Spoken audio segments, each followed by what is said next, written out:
बंदी छोड़ सतगुरु रामपाल जी परमेश्वर जी की जय हो। मैं पवन दास आपका भगत भाई। आप मुझे 90 डिग्री फेसबुक पेज पर सुन रहे हैं। भाई और बहनों, इस फेसबुक पेज 90 डिग्री पर आप भक्ति मार्ग से जुड़े हुए सभी भाई बहनों की शंकाओं का समाधान ज्ञान आधार से होता है। पूज्य गुरुदेव भगवान कहते हैं कि शंका सूल बबूल है।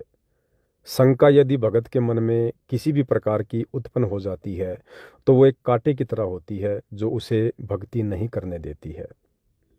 तो परमेश्वर जी का मार्ग, परमेश्वर जी का ज्ञान, उनका पंथ ऐसा है, यदि हम थोड़ा ध्यान से उनके सत्संग सुने और सत्संग सुनने के बाद यदि हम चिंतन मनन करें, विचार करें, तो हमारे अंदर शंका नाम की कोई वस्तु रह नहीं जाएगी। फिर भी हम इस तत्व ज्ञान से युगों युगों से अपरिचित थे, अनजान थे। अब ये तत्व ज्ञान गुरुदेव भगवान के आशीर्वाद से हमारे सामने प्रकट हुआ है, तो इसको जानने में, समझने में और इस मार्ग पर चलने में हमें शुरुआत में थोड़ी बहुत कठिनाई अवश्य होती है। लेकिन यदि हम दृढ़ता के साथ, विश्वास के साथ इस मार्ग पर डटे रहे, टिके रहे, तो एक दिन हम सफलता की ओर आगे बढ़ेंगे। बहुत सारे भाई बहन जो सतगुरु रामपाल जी से अपरिचित हैं या सतगुरु रामपाल जी के सत्संग नहीं सुनते हैं, तो ये ऑडियो सुनने के बाद हो सकता है उनके मन में थोड़ी शंका उत्पन्न हो जाए कि ये लोग संत रामपाल जी को भगवान क्यों कहते हैं, संत रामपाल जी को परमात्मा क्यों कहते हैं। संत रामपाल जी तो एक इंसान है, एक व्यक्ति है, वर्तमान में हिसार की जेल में बैठे हुए हैं, ये उनको भगवान क्यों कहते हैं। तो उन तमाम भाई बहनों से मैं पवन दास प्रार्थना करूंगा, आप लोगों ने संत नामदेव जी की एक कथा सुनी होगी। संत नामदेव जी महाराष्ट्र में हुए हैं। एक समय संत नामदेव जी अपने कुछ साथियों के साथ में पशु चराने के लिए गए हुए थे। नामदेव जी एक पेड़ के नीचे बैठकर अपना दोपहर का भोजन कर रहे थे। साथी भी कुछ ही दूरी पर बैठकर अपना भोजन कर रहे थे। अचानक से कुत्ता आता है, नामदेव जी के हाथ से रोटी छीनकर भाग लेता है। नामदेव जी पीछे पीछे दौड़ते हैं और कहते हैं कि भगवान, रोटी बिना चुपड़ी हुई है, मैं रोटी को घी लगा देता हूँ, आप उसके बाद में रोटी खाना। बाकी जितने भी नामदेव जी के साथी थे, गवाले थे, वो सब ये दृश्य देखकर हंसने लगते हैं। कहते हैं नामदेव पागल हो गया, नामदेव पागल हो गया, कुत्ते को भगवान कह रहा है, कुत्ते को भगवान कह रहा है। जबकि नामदेव जी को कुत्ता दिखाई नहीं दे रहा था, नामदेव जी को भगवान दिखाई दे रहा था। इसलिए नामदेव जी उठकर दौड़े और कहा कि भगवान, रोटी बिना चुपड़ी हुई है, मैं थोड़ा घी लगा देता हूँ भगवान, उसके बाद में रोटी खाओ। कुछ ही दूरी पर परमात्मा जो कुत्ते के रूप में थे, लोगों को दिखाई दे रहे थे, कुत्ता रूप, रुक जाते हैं। नामदेव जी दौड़कर गए, भगवान के हाथ से रोटी ली, उसमें घी लगाया और उसके बाद नामदेव जी और परमात्मा दोनों ने बैठकर रोटी खाई। और जितने भी साथी थे वो हंस रहे थे कि देखो नामदेव कुत्ते के साथ रोटी खा रहा है, नामदेव कुत्ते के साथ रोटी खा रहा है। तो भाइयों और बहनों, वर्तमान में जो घटनाएं घटित हो रही हैं, वर्तमान में धरती पर स्वयं वो कबीर परमात्मा संत रामपाल जी के नाम से प्रकट हैं। और जिन जिन आत्माओं ने उनका सानिध्य किया है, उनसे उपदेश लिया है, उनके तत्व ज्ञान को समझ रहे हैं, उनके दिखाए मार्ग पर चल रहे हैं, उनके वचनों पर चल रहे हैं, मर्यादाओं में रहकर भक्ति कर रहे हैं, उन तमाम आत्माओं को सतगुरु रामपाल जी में परमात्मा दिखाई देते हैं, भगवान दिखाई देते हैं। और जो लोग अभी सतगुरु रामपाल जी के सत्संग नहीं सुनते हैं, भक्ति मार्ग से दूर हैं, हालांकि भक्ति वो कर रहे हैं, मंदिर में, मस्जिद में, चर्च में, गुरुद्वारों में, किसी भी धर्म से जुड़े हुए हैं, परंतु वास्तव में वो भक्ति शास्त्र अनुकूल भक्ति नहीं है।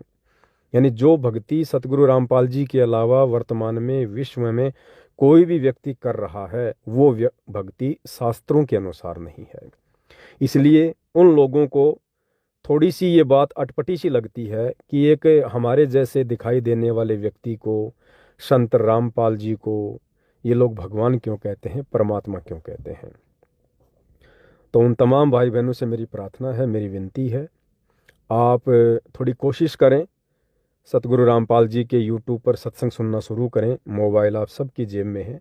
परमात्मा धीरे धीरे आपके ऊपर भी दया करेंगे, जो दया उन्होंने हमारे ऊपर की है। अब भाई और बहनों, हम आगे बढ़ते हैं। आज का जो विषय है, एक बहन है हमारी राजस्थान के गंगानगर से। हालांकि यहाँ पर सैकड़ों भगत भाई बहनों की शंका मुझ पवन दास के पास आती है, और आप भी यदि अपनी किसी शंका का समाधान करवाना चाहते हैं गुरुदेव के ज्ञान आधार से, तो निसंकोच होकर आप मुझे अपना भगत भाई समझकर व्हाट्सएप नंबर 8769548494 आप मुझे व्हाट्सएप पर लिख कर भी मैसेज कर सकते हैं, या मुझे ऑडियो मैसेज के माध्यम से भी आप अपनी शंका भेज सकते हैं। आपका नाम और पता गुप्त रखा जाएगा, और परमेश्वर जी के आशीर्वाद से आपके शंका रूपी कांटे को निकाला जाएगा। तो आज की शंका राजस्थान से एक बहन है, उनकी है। और बहन ने जो मैसेज लिखा है वो इस प्रकार है। सतसाई पवन भाई जी, बंदी छोड़ सतगुरु रामपाल जी परमेश्वर जी की जय हो। दासी की शंका है कि दासी घर में अकेली भगत है और सब जगत है, तो वो रमेणी यानी शादी करने की बोल रहे हैं कि हमें रिश्तेदार ताने दे रहे हैं कि लड़की की शादी नहीं कर रहे हो। तो घर वाले बोल रहे हैं कि तेरी नज़र में कोई भगत हो जो अपनी जाति का हो तो देख लेना। दासी की कोई इच्छा रमेणी की नहीं है, पर घर की परिस्थितियों को देखती हूँ तो लगता है यहाँ भक्ति संभव नहीं है, क्योंकि पापा को लकवा हो गया है, माँ शरीर त्याग चुकी है, अब सिर्फ भाई है जो कि सतगुरु की भक्ति से नाराज है और रिश्तेदारों की ज़्यादा मानता है। रिश्तेदार दासी से खिलाफ हैं भक्ति की वजह से। देखो बहन, आगे बहन की शंका और भी है, लेकिन हम थोड़ा जो पॉइंट है, पॉइंट टू पॉइंट हम चलेंगे। बहन कह रही है कि घर वालों की वजह से मैं यहाँ रहकर भक्ति नहीं कर पाऊंगी, क्योंकि मेरे जो पिताजी हैं उनको लकवा मार गया है, मेरी माताजी एक्सपायर हो चुकी है, और जो मेरा भाई है वो सतगुरु रामपाल जी की भक्ति से नाराज है। तो मुझे लगता है कि शादी किए बिना, रमेणी किए बिना, यानी संत भाषा में रमेणी कहते हैं, सांसारिक भाषा में शादी विवाह करना कहते हैं। तो बहन कह रही है कि इस घर में रहकर मेरे लिए भक्ति करना मुश्किल है। देखो बहन, यदि आपको परमेश्वर जी का ज्ञान समझ में आ गया है, सतगुरु रामपाल जी में आपको परमात्मा दिखाई देते हैं, तो बहन आपको फिर ये विश्वास भी होना चाहिए, यदि आपकी नीयत भक्ति करने की है, आप यदि मर्यादाओं में हैं, तो बहन जी जगह का फिर इसमें कोई लेखा जोखा नहीं है। ये परमात्मा तो नरक में बैठा कर भी भक्ति करवा दे जिसकी भक्ति करने की इच्छा हो। तो जगह का या घर का या परिवार का या माहौल का इस भक्ति से कोई लेना देना नहीं है। और जिसे हम समस्या समझ रहे हैं, अक्सर में वो एक संघर्ष है, वो संघर्ष हमने करना पड़ेगा। मान लीजिए आपके अनुसार इस घर में आपकी भक्ति नहीं हो पा रही है, और आपने रमेणी कर ली, आपने शादी कर ली, आप दूसरे घर में चली गई ये सोचकर कि यहाँ मैं भक्ति करूँगी। और कल को यदि आपका पति ही काल प्रेरित हो गया, यदि आपके सास ससुर काल प्रेरित हो गए, जब आप उस घर में भक्ति शुरू करोगी, हो सकता है आपके पति नाराज हो जाएं, आपके सास ससुर नाराज हो जाएं, या मान लो आपने किसी भगत के घर में शादी कर ली, कल को किसी और बात को लेकर आपकी सासू नाराज हो जाए, आपका ससुर नाराज हो जाए, आपका पति आपकी किसी क्रिया से नाराज हो जाए, फिर क्या करोगी? फिर और कहाँ जाकर भक्ति करोगी? और तीसरा कौन सा घर देखोगी? क्या उसे छोड़कर किसी और से शादी करोगी? इन बातों पे आप थोड़ा विचार करना। अगर आप में दृढ़ता है, आपकी इच्छा शक्ति मजबूत है, आपका इरादा केवल भक्ति करने का है, मोक्ष प्राप्ति का है, तो संघर्ष बहन आप इस घर में भी कर सकती हो। कानूनन आप उस घर में बराबर की हकदार हो, अपने पिता की संपत्ति में आप बराबर की हकदार हो। आपका भाई आपके साथ ज़बरदस्ती नहीं कर सकता है।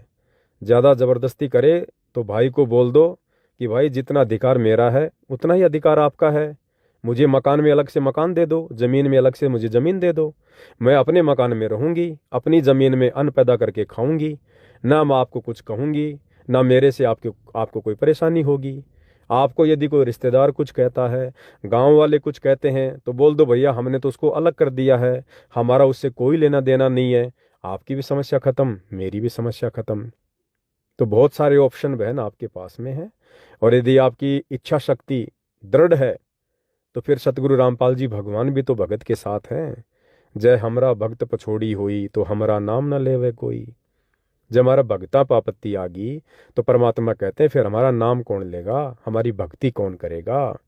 लेकिन ये परमात्मा उन्हीं भक्तों के संकटों का निवारण करता है जो भगत दृढ़ हो, जिसका एक टारगेट हो, जिसका एक ही लक्ष्य हो। ऐसे भक्तों के साथ फिर परमात्मा हो जाता है, फिर उसका कोई बाढ़ भी वाका नहीं कर सकता है। आगे बहन अपने मैसेज में क्या लिखती है, तो दासी अपनी बात पर आती है जो मेरी शंका है। दासी एक भगत को जानती है, महीने या 2 महीने में कभी कभी ज्ञान चर्चा होती है। दासी को भगत भाई के विचार सही लगते हैं, पर हमने कभी उनको देखा नहीं है। भगत भाई से दासी ने कहा कि दासी को लगता है रमेणी करनी होगी। तो भगत भाई बोले कि अभी रमेणी के बारे में मत सोचो, परमात्मा को आ जाने दो। भगत भाई कह रहे थे कि दास के घर वाले भी मुझे परेशान कर रहे हैं शादी को लेकर। मेरे छोटे भाई की शादी हो रही है क्योंकि मैंने शादी के लिए मना कर दिया है। फिर दासी ने अपनी बात बताई कि भाई आपकी नज़र में कोई अच्छा भगत हो जो कि दासी को बहन बनाकर रखे और मर्यादाओं में रहता हो तो बताना। तो भाई को लगा कि जो बहन के विचार हैं वही मेरे विचार हैं। तो भगत भाई ने मुझसे रमेणी के लिए कहा तो दासी ने हाँ कर दी। अब बहन आपने जो लिखा है उस आधार से सबसे पहली बात तो ये कि आप कह रही हो कि मेरी एक भगत भाई से ज्ञान चर्चा होती है। तो बहन इसको ज्ञान चर्चा नहीं कहा जाता है, ये तो विषय वासनाओं की चर्चा है। ज्ञान चर्चा में तो केवल परमात्मा की चर्चा होती है, भगवान की चर्चा होती है। ज्ञान चर्चा में तो परमात्मा की महिमा सुन सुन के आंखों से आंसू आने चाहिए, आत्मा गदगद हो जानी चाहिए। भगवान की चर्चा में शादी विवाह की बातें नहीं होती है, विषय वासनाओं की बातें नहीं होती है। भगवान की चर्चा में अपने सुख और दुखों की बातें नहीं होती है। भगवान की चर्चा में तो भगवान की महिमा होती है। तो आपका ये कहना कि मेरी उस भाई से कभी कभी ज्ञान चर्चा होती है, हम इसको ज्ञान चर्चा नहीं कह सकते हैं। और यदि आपने शादी करनी है तो फिर आपने किसी और से जिक्र क्यों करना। आप सीधा सीधा अपने घर में कह दीजिए, अपने भाई से कह दीजिए, अपने पिताजी से कह दीजिए, अपने रिश्तेदारों से कह दीजिए कि ठीक है मैं शादी कर लूँगी, लेकिन आप मेरे पंथ में, जिस पंथ से मैं जुड़ी हुई हूँ, सतगुरु रामपाल जी के पंथ में यदि कोई लड़का है, कोई भगत है, तो मैं विचार करूंगी, आप मेरी बातचीत करवा दीजिए। यदि उनके विचार मेरे विचारों से मेल खाएंगे, मैं उनसे बात कर लूँगी, मुझे पता चल जाएगा कि ये भगत कितना मर्यादा में है, उसके बाद मैं आगे विचार करूँगी। ये बातें आप उनसे भी बोल सकती हैं।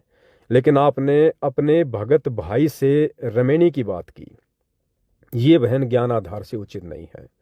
क्योंकि भगत भाई और भगत बहन यदि आपस में बातचीत करते हैं तो उस बातचीत में यदि शादी की बातचीत होती है तो बहन जी फिर वो सतगुरु की महिमा में नहीं आती है।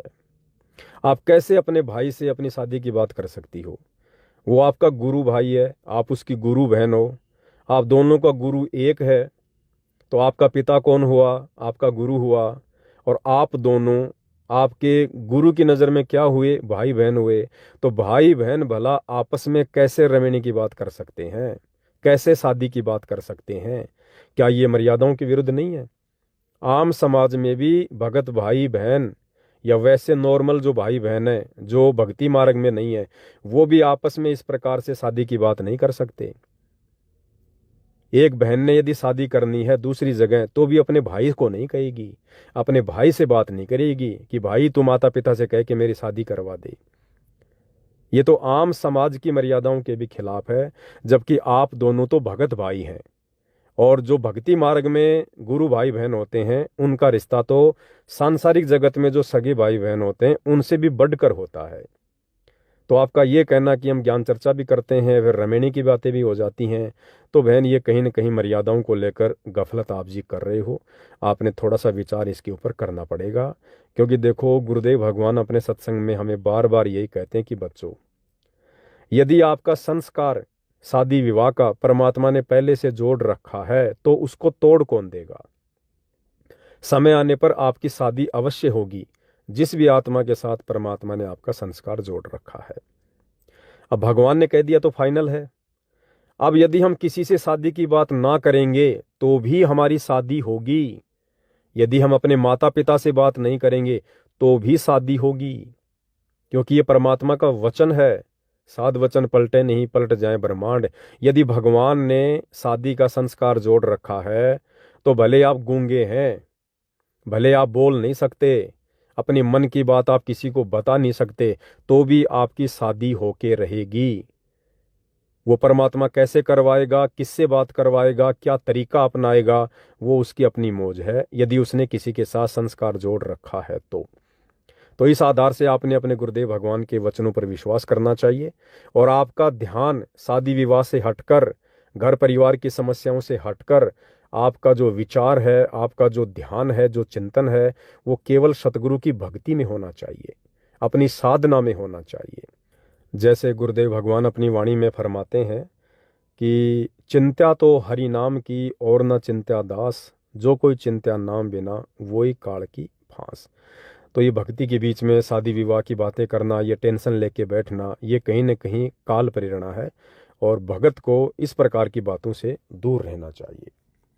आगे बहन क्या कह रही है, मैं तो घर वालों को बोलती हूँ फिर जवाब दूंगी।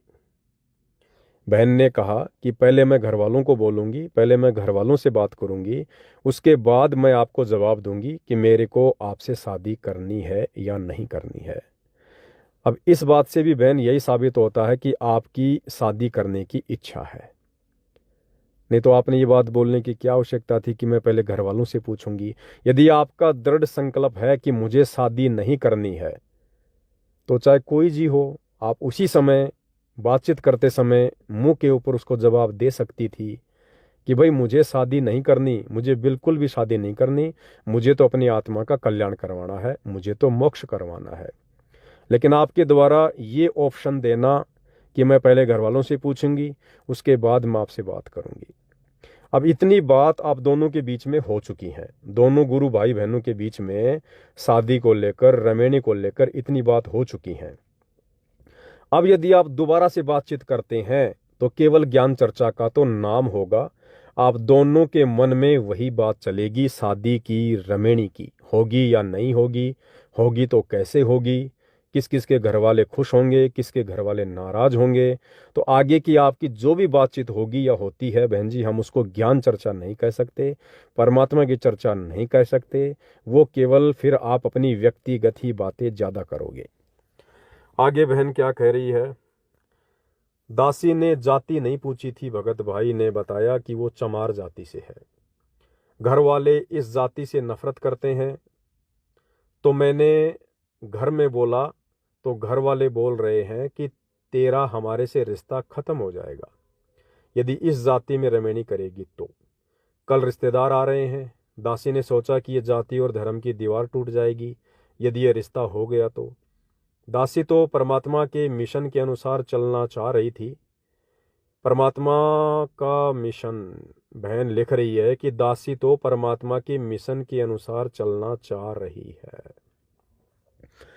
बहन जी, ये मिशन परमात्मा का नहीं है जो आप सोच रही हैं, जो आप बता रही हैं।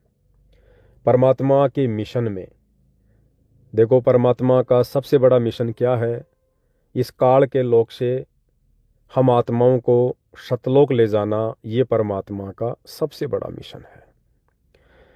और सतलोक जाने के काबिल हम कब होंगे, जब हमारे अंदर इस काल ने जो दुनिया भर के विषय विकार पैदा कर रखे हैं, ये तमाम विषय विकार जो हमें काल की जंजीरों में जकड़ कर रखे हुए हैं, हमारे को बांध के रखे हुए हैं, हमारे को भक्ति नहीं करने दे रहे हैं, जब तक हम इन तमाम प्रकार के विकारों से, इन बेड़ियों से, इन जंजीरों से मुक्त नहीं हो जाएंगे, तब तक हम सतलोक नहीं जा सकते। तो परमात्मा का मिशन क्या है?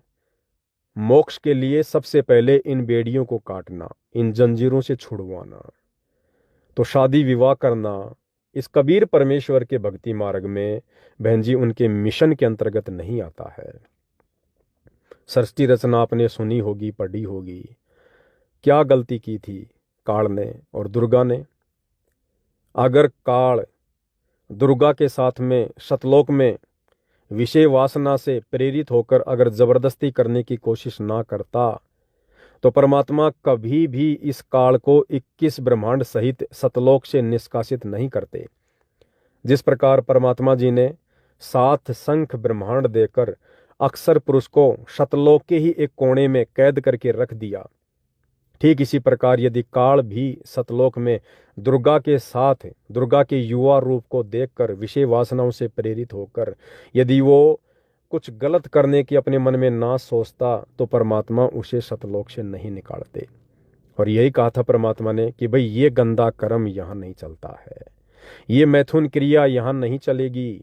और इस सतलोक में यदि कोई ऐसा सोच भी लेता है तो भी वो यहाँ रहने का अधिकारी नहीं है। और उसी समय परमात्मा ने काल और दुर्गा को साथ में 21 ब्रह्मांड एक विमान की तरह वहाँ से चला दिए कि तुम यहाँ से 16 संकोश की दूरी पे चले जाओ।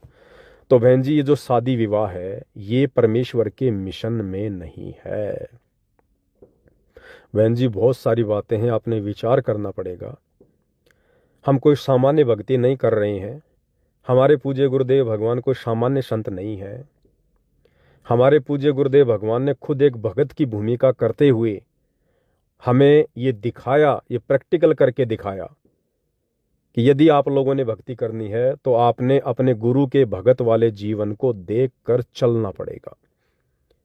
हमारे गुरुदेव भगवान ने, वैसे तो ये परमात्मा है, परमेश्वर हैं, विषय विकार इनके निकट भी नहीं है, लेकिन इस काल लोक में परमात्मा ने एक परिवार की जो ये भूमिका करके दिखाई है, एक परिवार में आकर एक सामान्य व्यक्ति की तरह भूमिका करके जो दिखाई है परमेश्वर ने, उसके अंतर्गत उन्होंने सांसारिक दिखावे में शादी भी की, बच्चे भी पैदा किए, काफ़ी समय तक उन्होंने स्त्री का संग भी किया।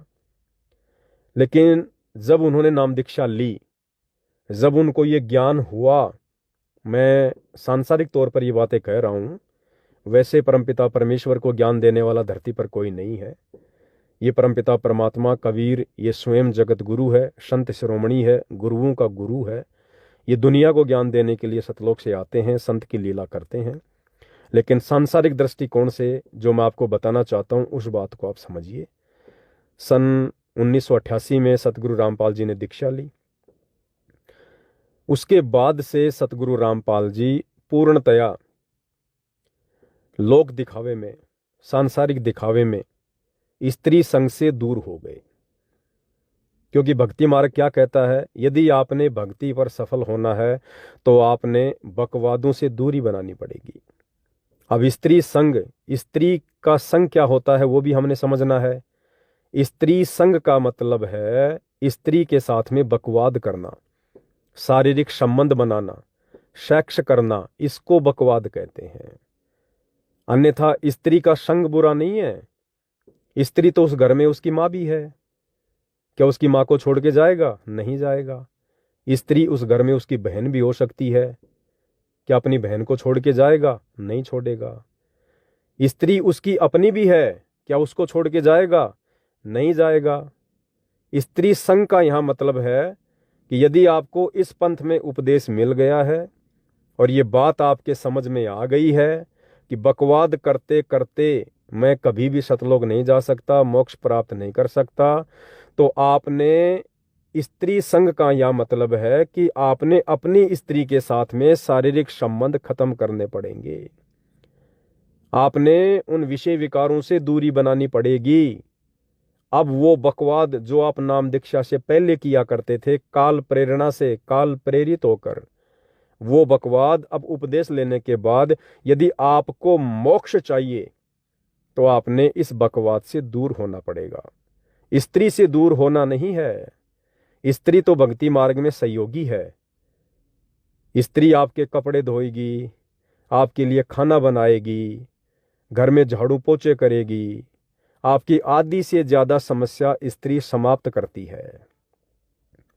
परमात्मा से ज्ञान चर्चा करो, उसके साथ मिलके परमात्मा की महिमा करो, गुरुदेव की आरती करो सारे मिलके।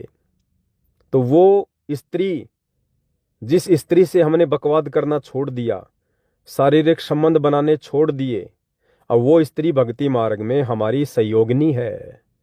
वो हमारे लिए फिर बाधा उत्पन्न नहीं कर सकती, वो हमारे लिए सहयोगी हो जाएगी। छोड़ना केवल बकवादों को है, जो बकवाद हम बिना ज्ञान के पहले उस स्त्री के साथ में किया करते थे, यानी सेक्स, शारीरिक संभोग, हमने केवल उन बकवादों को छोड़ना है। पूज्य गुरुदेव भगवान हमें बार बार सत्संगों में बताते हैं कि भाई, आग पराई आपनी हाथ दिए जल जाए, नारी पराई आपनी भोगे सब कुछ जाए। देखो, कबीर परमेश्वर ने अरबों खरबों वाणियां बोल रखी हैं सतयुग से लेकर वर्तमान समय तक। ये परमात्मा यदि हमारे को भक्ति की शुरुआत में ही ये सारे नियम बता दे, ये सारी मर्यादा बता दे कि भाई आपने तमाम मर्यादा निभानी पड़ेगी, अन्यथा आप मोक्ष प्राप्त नहीं कर सकते, तो इन मर्यादाओं को शुरुआत में बिना ज्ञान के पहाड़ जैसी समझकर आप और हम कभी भी इस भक्ति को स्वीकार नहीं करें। इसलिए सतगुरु रामपाल जी परमेश्वर जी, जैसे जैसे हमारा ज्ञान योग खुलता जाता है, हम भक्ति मार्ग पर दृढ़ होते चले जाते हैं, उस आधार से परमात्मा फिर धीरे धीरे धीरे धीरे हमारे को सूक्ष्म मर्यादाओं के विषय में बताते हैं, समझाते हैं, और सत्संग के माध्यम से परमात्मा संकेत करते हैं। देखो, खुला खुला परमात्मा नहीं कहेंगे कि भाई यदि आपको मोक्ष प्राप्त करना है तो आप स्त्री के साथ में जो बकवाद आप करते हो, जो सेक्स आप करते हो, आपने उससे दूर हटना पड़ेगा। खुल्लम खुल्ला नहीं कहेंगे। इसके बहुत सारे कारण हैं बहन जी। सबसे पहला कारण तो ये है कि इस काल बलि को प्रतिदिन 1 लाख मानव शरीरधारी आत्माओं का भक्षण करने का श्राप किसने दे रखा है? कबीर परमात्मा ने। कबीर परमात्मा इस काल का क्या लगता है? बाप लगता है। तो जिस बाप ने इस काल को रोजाना 1 लाख मनुष्य शरीरधारी स्त्री या पुरुषों को खाने का आदेश दे रखा है, उनके सूक्ष्म शरीर से मरने के बाद वासना निकालकर खाने का आदेश दे रखा है, तो ये कबीर परमात्मा सतगुरु रामपाल जी आज सीधे सीधे शब्दों में ये क्यों कहेंगे कि भाई आप शादी मत करो, आप बच्चे पैदा करना बंद कर दो? नहीं कहेंगे। अगर बच्चे पैदा करना बंद कर दिए तो फिर इनके उस वचन का क्या होगा जो इन्होंने काल को प्रतिदिन खाने के लिए दिया हुआ है? फिर वो कहाँ से पैदा होंगे? तो ये परमात्मा सीधे सीधे कभी भी नहीं कहेगा। सत्संगों के माध्यम से सतगुरु संकेत करता है। हम रोजाना सुबह सुबह नित्य नियम की वाणी में क्या पढ़ते हैं? अब नित्य नियम क्या है? नित्य नियम आदेश है।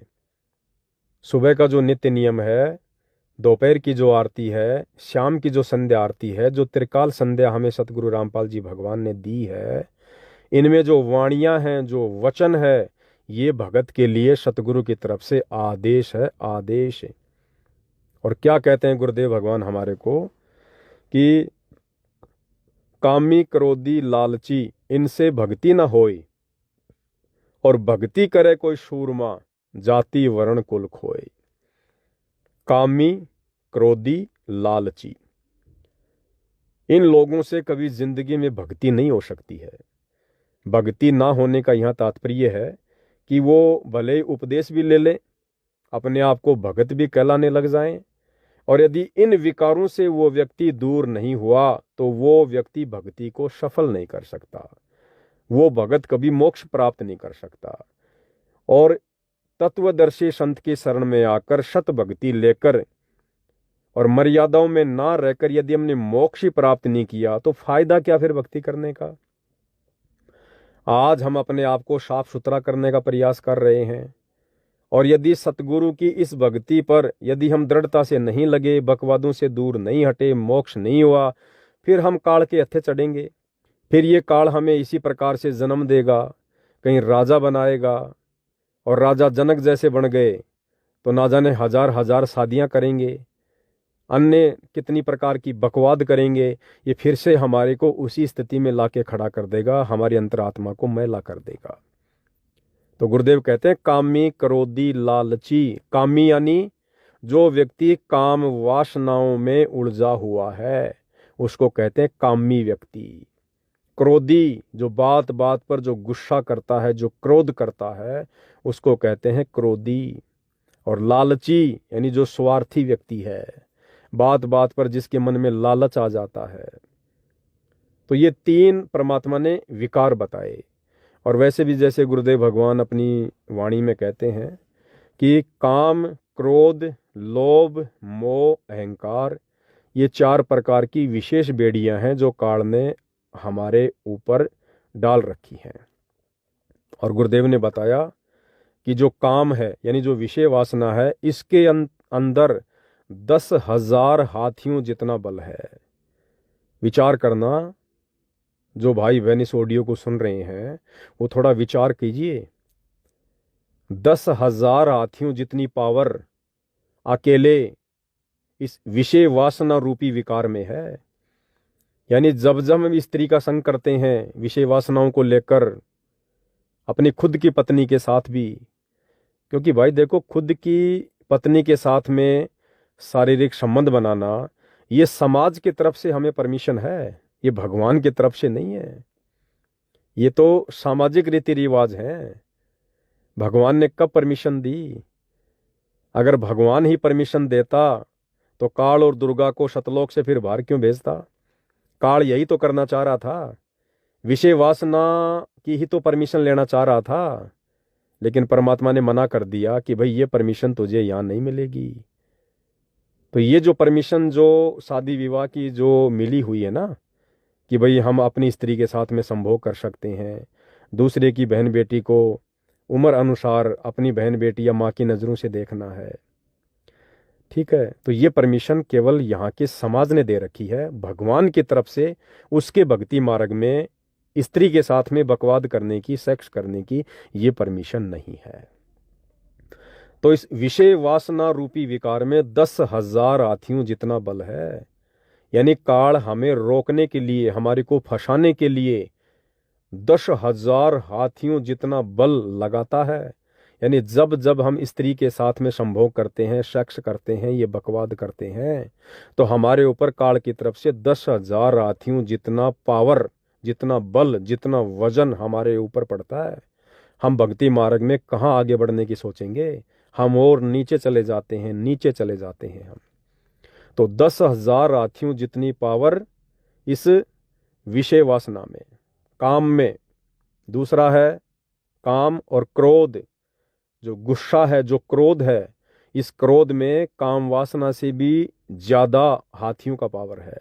इसमें 12,000 हाथियों का बल बताया परमात्मा ने। जब जब हम गुस्सा करते हैं तो समझो काल ने 12,000 हाथियों की पावर हमारे अंदर छोड़ दी है, हमारे को दबाने के लिए, हमारे को मिटाने के लिए। हमारी जो आत्मा जो जागृत हो रही है, जो चेतना हमारी जागृत हो रही है, दोबारा से उसको नींद में सुलाने के लिए। जब जब हम गुस्सा करेंगे, हम क्रोध करेंगे, और ये गुस्सा और क्रोध चाहे आप अपने घर में कर लो, चाहे ऑफिस में कर लो, चाहे अन्य किसी प्रकार की चिंता में आके कर लो, ये हमें नीचे गिराएगी भक्ति मार्ग से। तो कितने? 12,000 हाथियों का पावर इस क्रोध में।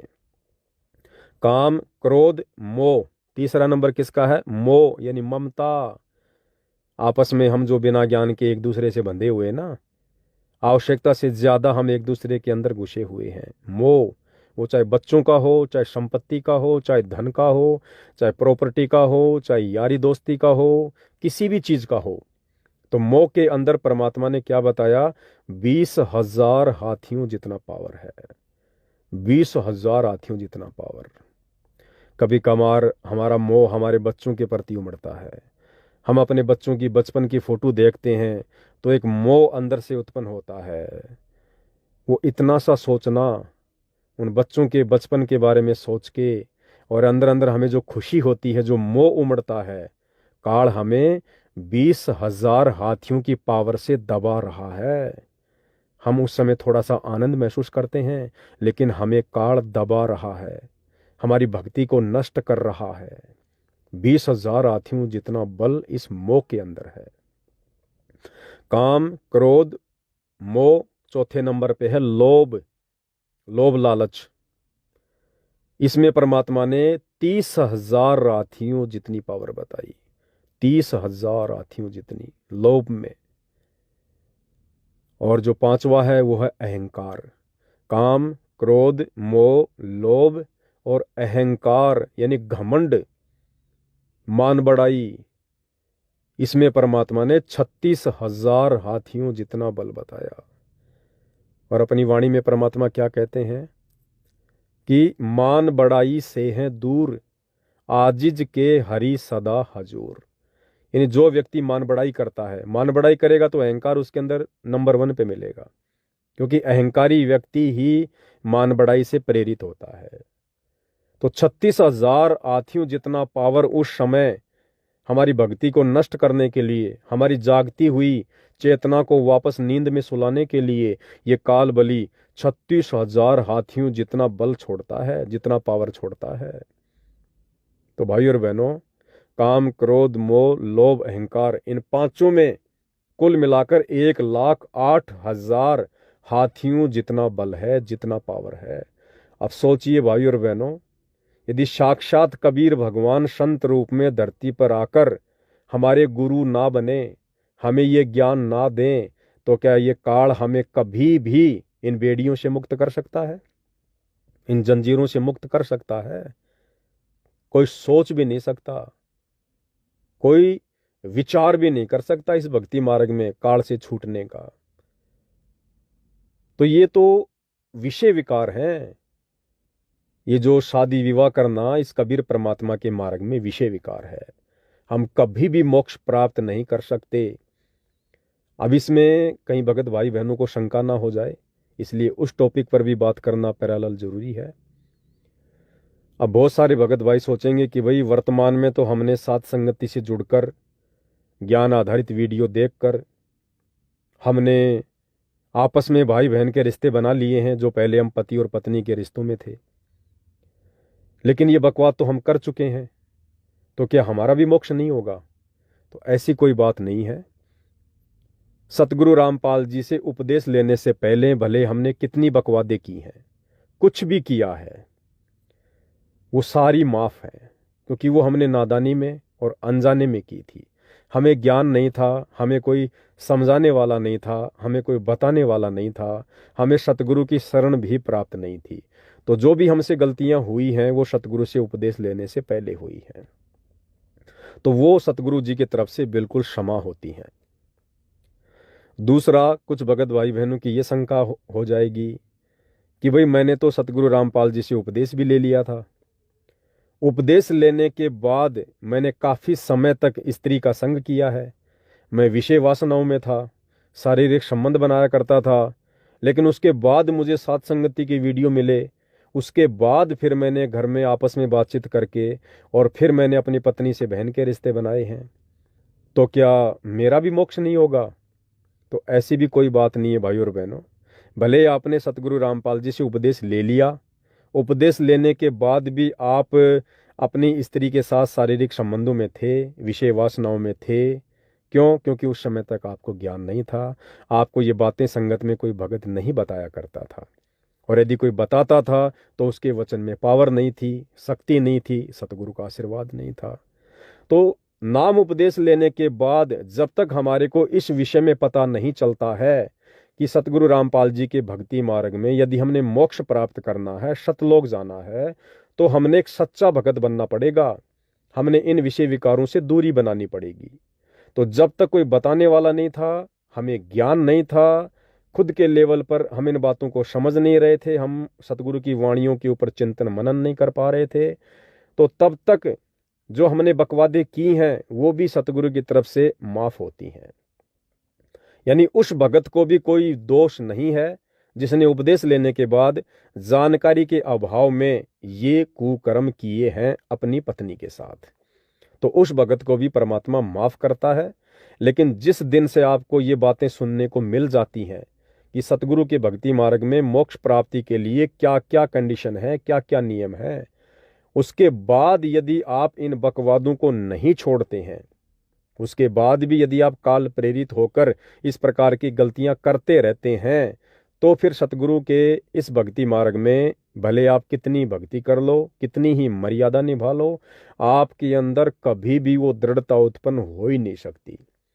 आपके अंदर कभी भी इस भक्ति मार्ग पर आगे बढ़ने की वो प्रेरणा, वो दृढ़ता, वो इच्छा शक्ति वो पनप ही नहीं सकती। भले हम भक्ति भी करें लेकिन हम कभी भी गलती कर जाएंगे, क्योंकि अभी हम काल प्रेरित हैं। हम अभी काल की बेड़ियों में जकड़े हुए हैं, विषय वासना रूपी बेड़ियों में जकड़े हुए हैं। काल हमें कभी भी गलत कार्यों के लिए इस्तेमाल कर सकता है। क्योंकि देखो, हमें सतगुरुदेव भगवान प्रथम मंत्र देते हैं। प्रथम मंत्र में सत सुकृत अविगत कबीर के बाद जो पहला मंत्र है वो इस ब्रह्मा और शांवत्री का है। ब्रह्मा और शांवत्री का। ब्रह्मा जी कौन है? ये रजोगुण के प्रधान देवता हैं। यानी हम आत्माओं के अंदर, हम मानव शरीरधारी स्त्री पुरुषों के अंदर जो विषय वासना रूपी जो ये कीड़ा जागता है, जो ये प्रेरणा उत्पन्न होती है, ये कौन करता है? काल प्रेरणा से ब्रह्मा जी करता है। अब हम एक तरफ तो सतगुरु से नाम उपदेश लेकर प्रतिदिन हम ब्रह्मा जी का नाम जाप कर रहे हैं। वो ब्रह्मा जी का ओम नाम हम क्यों जाप कर रहे हैं? कि मैं युगों युगों से विषय वासनाओं में पड़कर, स्त्री का संग करके, शारीरिक संबंध बना के मैं इस ब्रह्मा जी का ऋणी हो चुका हूं। ब्रह्मा जी का कर्ज मेरे ऊपर चढ़ा हुआ है। तो हम उस ब्रह्मा जी का कर्जा उतारने के लिए हम ओम नाम का जाप करते हैं रोजाना प्रथम मंत्र के माध्यम से। तो एक तरफ तो हम ब्रह्मा जी का ऋण उतारने के लिए, कर्जा उतारने के लिए प्रतिदिन ओम ओम ओम ओम हम ये जाप कर रहे हैं, और दूसरी तरफ ब्रह्मा जी का और अधिक कर्जा चढ़ाने के लिए हम रोजाना स्त्री के साथ बकवादी भी कर रहे हैं, हम शारीरिक संबंध भी बना रहे हैं, फिर ओम नाम का जाप कर रहे हैं। तो भाइयों और बहनों, बताओ फिर ब्रह्मा जी का ऋण कैसे उतरेगा? कॉमन सेंस की बात है। एक व्यक्ति किसी के कर्जे में दबा हुआ है, 1,00,000 रुपए का कर्जा है, और 1,00,000 रुपए का कर्जा उतारने के लिए वो व्यक्ति प्रतिदिन मेहनत करता है, प्रतिदिन वो पैसे जोड़ता है कि मैं इसका कर्जा उतारूंगा। और दूसरी तरफ वो व्यक्ति उससे कर्जा ले भी रहा है, वो व्यक्ति उससे कर्जा ले भी रहा है, या उसकी दुकान से सामान लेकर कर्जा चढ़ा रहा है, और मेहनत मजदूरी करके सोच रहा है कि मैं इसका कर्जा उतारूंगा। तो क्या यह संभव है? जब तक आप कर्जा लेते रहोगे, आप उसका कर्जा कभी जिंदगी में नहीं उतार पाओगे। यदि कर्जा उतारना है तो सबसे पहला कार्य आपने उस कर्जे को लेना बंद करना होगा, उससे उधार लेना बंद करना होगा, उससे सामान लेना उधार में बंद करना होगा, और किसी दूसरी जगह काम करो, उससे अपना खर्चा भी चलाओ, और धीरे धीरे उसका कर्जा चुकाओ।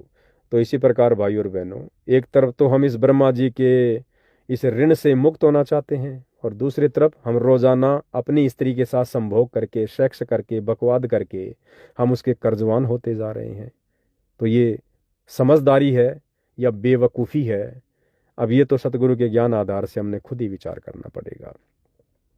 तो परमेश्वर की जो वाणी है कि भाई कामी क्रोधी लालची इनसे भक्ति ना होए। अब भाई और बहनों, बहुत गहरी वाणियां हैं ये परमात्मा की, बहुत गहरी वाणियां। हमने नाम उपदेश भी ले लिया और हम इन विषय विकारों में भी उलझे हुए हैं। तो सतगुरु की वाणी क्या कह रही है? कामी क्रोधी लालची इनसे भक्ति ना होए। अगर आपने सतगुरु से उपदेश ले लिया, भक्ति ले ली, और यदि आप अभी तक इन विकारों में उलझे हुए हैं, तो गुरुदेव भगवान कह रहे हैं इनसे भक्ति ना होए। आपकी भक्ति जमा नहीं हो रही है। आप भले रोजाना प्रथम मंत्र की 10 माला कर रहे हैं, करते रहो। आप शतनाम के 5,000 मंत्र जाप कर रहे हो, करते रहो। गुरु की वाणी क्या कह रही है? सतगुरु से उपदेश लेने के बाद भी यदि आप इन विषय विकारों में उलझे हुए हैं, आपकी भक्ति जमा नहीं हो रही है, आपकी भक्ति नहीं बन रही है। कामी क्रोधी लालची इनसे भक्ति ना होए। फिर क्या कह रहे हैं आगे? भक्ति करे कोई सूरमा, जाति वर्ण कुल खोए। ये जाति, धर्म और समाज की परंपराओं को तोड़कर ही भगत भक्ति मार्ग पर सफल हो सकता है। भक्ति करे कोई सूरमा। अब सूरमा कौन होता भाई? सूरमा भक्ति मार्ग में सूरमा वो है जो सतगुरु के वचन पर दृढ़ हो जाए, अटल हो जाए कि भाई मैंने तो मोक्ष करवाना है। और मोक्ष मार्ग में जो जो बाधाएं मेरे गुरुदेव ने बता दी हैं, वो चाहे नित्य नियम के माध्यम से हो, चाहे सत्संगों के माध्यम से हो, चाहे पुस्तकों के माध्यम से हो। आप भाई बहन कबीर सागर को पढ़ के देखना। कौन सा कबीर सागर? वो कबीर सागर जिसका सरलार्थ पूज्य गुरुदेव सतगुरु रामपाल जी ने अपने कर कमल से करके आप और हमारे हाथों में दे रखा है। कबीर सागर का सरलार्थ लगभग 598 पेज की ये पुस्तक है। गुरुदेव ने अनेक जगहों पर संकेत कर रखे हैं कि नारी पराई आपनी भोगे सब कुछ जाए, आग पराई आपनी हाथ दिए जल जाए। अग्नि चाहे अपने घर की हो चाहे पड़ोसी की हो, अगर उसमें हाथ दोगे तो क्या होगा? अग्नि कभी अपना पराया नहीं देखती है।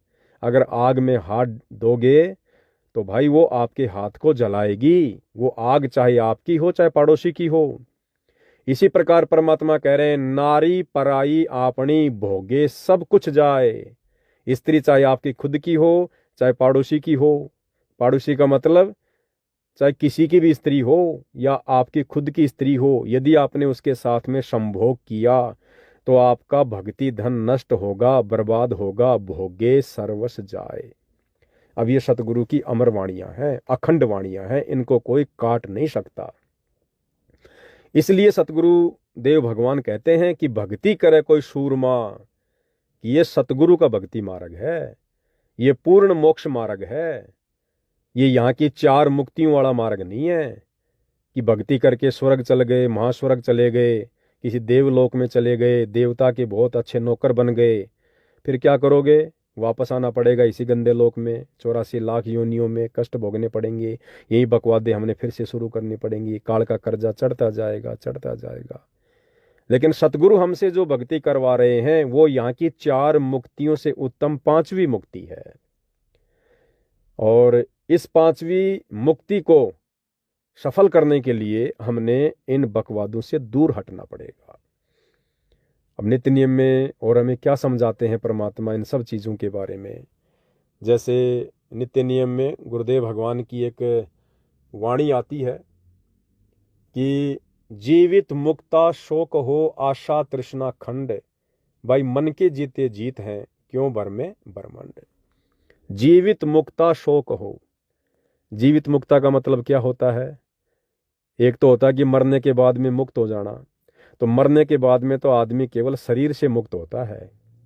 लेकिन आप और हमने जीते जी इस भक्ति मार्ग पर भक्ति करते करते मुक्ति प्राप्त करनी है।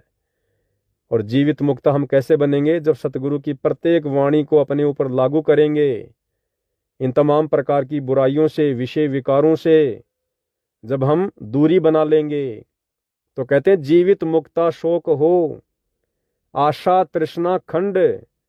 इस मानव शरीर में रहते सहते यदि भगत की तमाम प्रकार की आशाएं, जैसे दुनिया वाले आशा लगा के रहते हैं ना, मकान बना लूं, बड़ी कार ले आऊं, घर में अच्छा खासा पैसा हो, बढ़िया मेरे पास में प्लॉट हो, बच्चा मेरा नौकरी लग जाए, ये हमारी आशाएं हैं। ये काल उत्पन्न करता है इस प्रकार की आशाएं। और तृष्णा, मन में तरह तरह की इच्छाएं उत्पन्न होती हैं। तो परमात्मा जी कहते हैं कि जब तक तेरी ये आशा और तृष्णा ये खंड खंड नहीं हो जाएगी, और ये होंगी सतगुरु के ज्ञान से। और सतगुरुदेव कहते हैं कि बेटा अकेला ज्ञान भी कुछ नहीं करेगा, इस ज्ञान के साथ साथ यदि तूने मर्यादा में रहकर भक्ति नहीं की, यदि भक्ति के कारण तेरे अंदर वो शक्ति उत्पन्न नहीं हुई, तो अकेला ज्ञान भी कुछ नहीं करेगा भाई, अकेला ज्ञान भी कुछ नहीं करेगा। तो ज्ञान के साथ साथ में भक्ति की शक्ति भी बहुत जरूरी है उस ज्ञान के ऊपर टिकने के लिए। उस ज्ञान के माध्यम से जो बातें, जो नियम, जो मर्यादा सतगुरु बता रहे हैं, उनको निभाने के लिए भक्ति की शक्ति हमारे बहुत काम आएगी। भक्ति की शक्ति से हमें दृढ़ता मिलेगी, हमारा विश्वास बढ़ेगा और हम हिम्मत करेंगे संघर्ष करने की। तो इसलिए गुरुदेव कहते हैं कि भाई जीवित मुक्ता शोक हो आशा तृष्णा खंड, और मन के जीते जीत हैं क्यों बर में ब्रह्मंड। हमने इस मन के ऊपर विजय प्राप्त करनी है। ये सब प्रकार की बकवादों की प्रेरणा कौन करता है? ये मन करता है। मन खुद ये काल बताया सतगुरु ने। तो हमने सतगुरु के ज्ञान आधार से और सतगुरु की भक्ति मर्यादा में रहकर करके हमने इस मन के ऊपर विजय प्राप्त करनी है। तब भाई और बहनों मरने के बाद हमारी मुक्ति होगी, अन्यथा हमारी मुक्ति नहीं है। ठीक, हम जैसी भक्ति करेंगे, जैसा हमने सतगुरु को दान धर्म किया है, वो तो सतगुरु हमारा रखेगा नहीं, अगले जन्म में दे देगा परमात्मा, जन्मों जन्मों में दे देगा परमात्मा, राजा महाराजा बना देगा, देवताओं का राजा बना देगा, ब्रह्मा विष्णु महेश की पोस्ट दे देगा। लेकिन वो हमारे किस काम की? जिन पदों को प्राप्त करके, जिन सुखों को प्राप्त करके फिर हमें वापस इसी पृथ्वी लोक पर, इसी कर्म क्षेत्र में आना है, 84 लाख योनियों में चक्कर काटना है, तो क्या फायदा? इसलिए सतगुरुदेव भगवान हमें बार बार इन चीजों के लिए बोलते हैं कि बच्चों जीवित मर जाओ, जीवित मर जाओ। अब जीवित मरना एक जैसे कोई व्यक्ति मर गया, अब मरने के बाद में क्या उस व्यक्ति की कोई इच्छा है? क्या किसी भी प्रकार की कोई डिमांड है उस व्यक्ति की? जो व्यक्ति मरने से पहले 5-5 हजार के जूते पहना करता था, महंगी महंगी रजाई ओढ़ के सोया करता था, महंगे महंगे शर्ट पहना करता था, और मरने के बाद घर वाले उसी व्यक्ति के शरीर पर एक झीनी सी चादर डाल देते हैं, जिसको हम कफन कहते हैं, जिसमें आर पार दिखाई देता है सफेद कपड़ा। क्या वो व्यक्ति जो जीवित रहते समय 5-5 हजार की शर्ट पहना करता था, क्या मरने के बाद वो व्यक्ति कोई ऑब्जेक्शन करता है कि भाई तुम मेरी बेइज्जती कर रहे हो, तुम लोगों ने ये क्या उड़ा दिया मुझे, कम से कम मेरी हैसियत तो देखते? आप उस व्यक्ति को नंगे पैरों शमशान घाट पर लेके जा रहे हो, क्या वो व्यक्ति आपको कहता है कि भैया मुझे जूते तो पहनाए नहीं? क्या उस व्यक्ति की कोई इच्छा है? उस व्यक्ति के पास में उसकी खुद की स्त्री नंगी होकर खड़ी हो जाए, क्या उस मरे हुए व्यक्ति के अंदर शारीरिक संबंध बनाने की इच्छा जागृत होगी? क्यों? क्योंकि वो जीवित मर चुका है, नहीं होगी। तो सतगुरु यही चाहते हैं कि इस भक्ति मार्ग पर हम उनके संकेतों को समझें, हम उनके इशारों को समझें, हम किस मार्ग पर चल रहे हैं। समाज से हम दूर हो चुके हैं, हर प्रकार की सामाजिक रीति रिवाजों से, कुरीतियों से, मर्यादाओं से, प्रथाओं से हम दूर हो चुके हैं। यारी दोस्ती रिश्तेदारी हमारी कोई विशेष नहीं है, क्योंकि वो जगत है, हम भगत हैं। जगत और भगत का ऑटोमेटिक 36 का आंकड़ा हो जाता है, ऑटोमेटिक दूरी बन जाती है, यदि आप वास्तव में मर्यादाओं में रहकर भक्ति कर रहे हैं तो। इस भक्ति मार्ग पर यदि आप मर्यादाओं को हटा देंगे तो जगत में और भगत में कोई अंतर नहीं है। जगत वालों का आपसे कोई द्वेष नहीं होगा, कोई झगड़ा नहीं होगा। यदि आप मर्यादाओं के साथ भक्ति करोगे तो ऑटोमेटिक आपकी और उनकी दूरी बनती चली जाएगी। ये पहचान है कि आप किस लेवल पर भक्ति कर रहे हो, आप कितने मर्यादाओं में है, ये आपके संबंध दर्शा देंगे जगत वालों के साथ। तो आप और हमने इस मार्ग पर जीवित मरने की रिहर्सल करनी है। और ये जो शादी विवाह की बातें जो चल रही हैं, बहन जो कह रही है कि मैं किसी भगत से शादी कर लूंगी, क्या गारंटी है कि शादी करने के बाद, रमेणी करने के बाद, जो भगत आज आपसे अच्छी अच्छी बात कर रहा है कि बहन ठीक है, मेरे भी यही विचार हैं, आपके भी रमेणी को लेकर यही विचार हैं, ठीक है बहन हम दोनों रमेणी कर लेते हैं, रमेणी के बाद मैं आपको शारीरिक संबंध बनाने के लिए फोर्स नहीं करूंगा, परेशान नहीं करूंगा, हम दोनों मिलकर भक्ति करेंगे। बहन थोड़ा विचार करना, क्या ये संभव है? क्या वर्तमान परिस्थितियों में ये संभव है? जब आप अपने माता पिता के घर में, जब शादी करने को लेकर जो बात छिड़ गई है, आप मना कर रही हैं, घर वाले कहते कि नहीं शादी करनी पड़ेगी, रिश्तेदार दबाव डाल रहे हैं, लोक लाज का मामला है, समाज का मामला है, जब आप अपने घर वालों से संघर्ष नहीं कर रही, कल को आपने उस भगत से शादी कर ली और महीने 2 महीने बाद काल प्रेरणा से वो भगत आपको दबाव डालने लग गया कि भाई एक बच्चा तो पैदा कर ही लेते हैं, उसके बाद फिर हम शारीरिक संबंध छोड़ देंगे, या वो जबरदस्ती करे आपके साथ में, फिर क्या करोगी बहन? फिर क्या करोगी? जो बहन अपने घर में संघर्ष नहीं कर सकती, वो बहन रमेणी होने के बाद अपने पति से क्या खाक संघर्ष करेगी? अपने सास ससुर के साथ में क्या खाक संघर्ष करेगी? यदि संघर्ष करने की स्थिति उस घर में पैदा हो गई तो संघर्ष ही करना तो बहन अपने माता पिता के घर में कर लो ना। इन्हीं को कह दो ना दृढ़ता के साथ।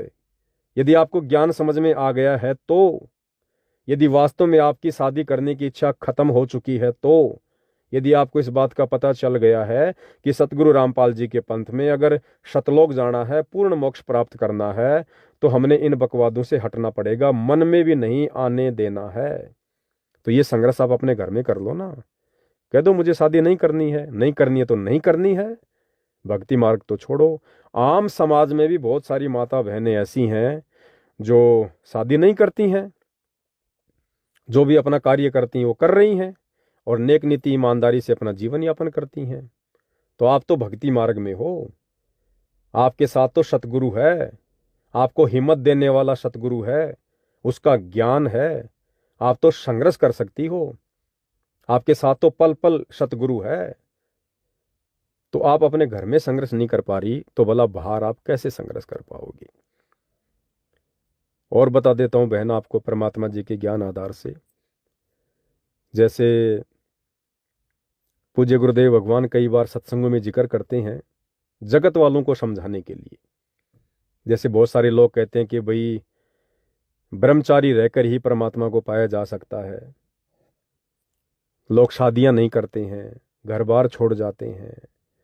तो इस विषय में सतगुरु रामपाल जी उन जगत वाले लोगों को समझाने की दृष्टि से एक वाणी बोलते हैं कि भाई डेरे डांडे खुश रहो, खुसरे लहना मोक्ष। और ध्रुव प्रहलाद भी पार उतर गए, फिर डेरे में क्या दोष। यानी जो लोग घर बार छोड़ जाते हैं, स्त्री को छोड़ जाते हैं या बाल ब्रह्मचारी रहते हैं, तो उन लोगों को सतगुरु रामपाल जी ध्रुव और प्रहलाद का उदाहरण देते हैं कि भाई तुम लोगों के अनुसार ध्रुव और प्रहलाद की तो मुक्ति हो गई है, तो बताओ ध्रुव प्रहलाद ने कब घर बार छोड़ा, कब अपने माता पिता को छोड़ा।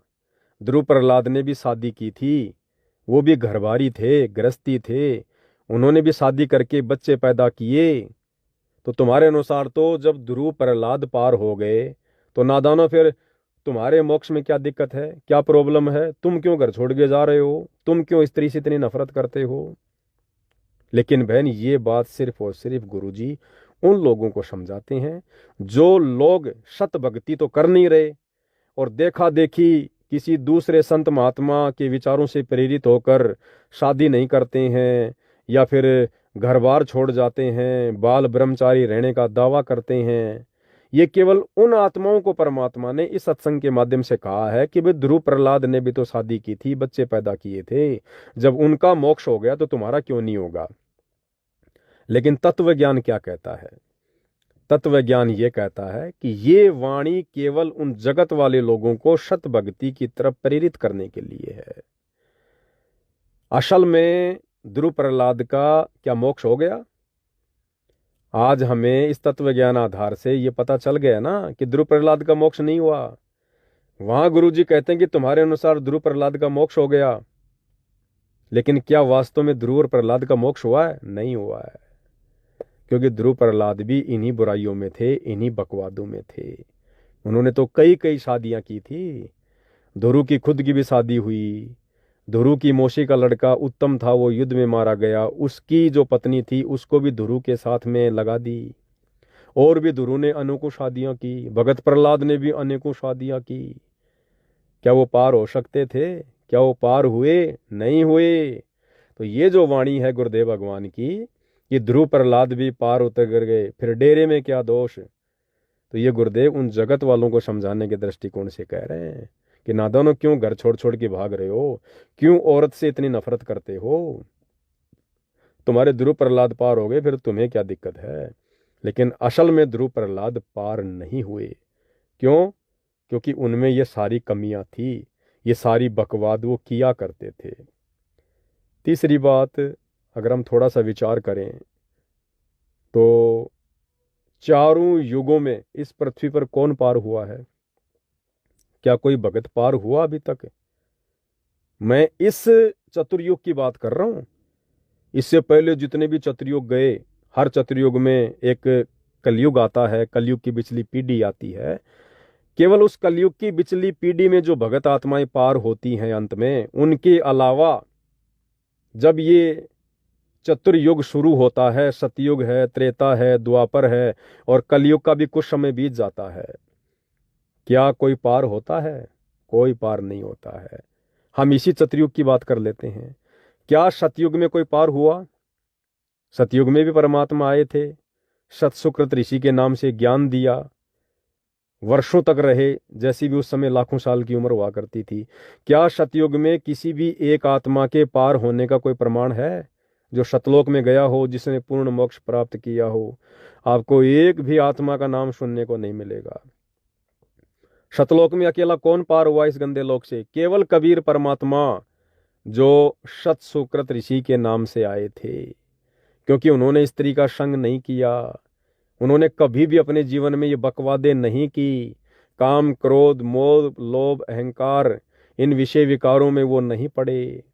केवल उनका ध्यान 24 आवर भक्ति में रहता था। तो सतयुग में अकेला कौन पार हुआ?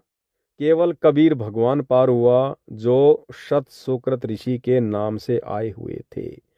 भूमिका तो वो भी एक भगत की कर रहे थे। सतयुग में आकर उन्होंने भी अपना गुरु बनाया था। गुरु बनाकर उन्होंने लोक दिखावे में भक्ति की।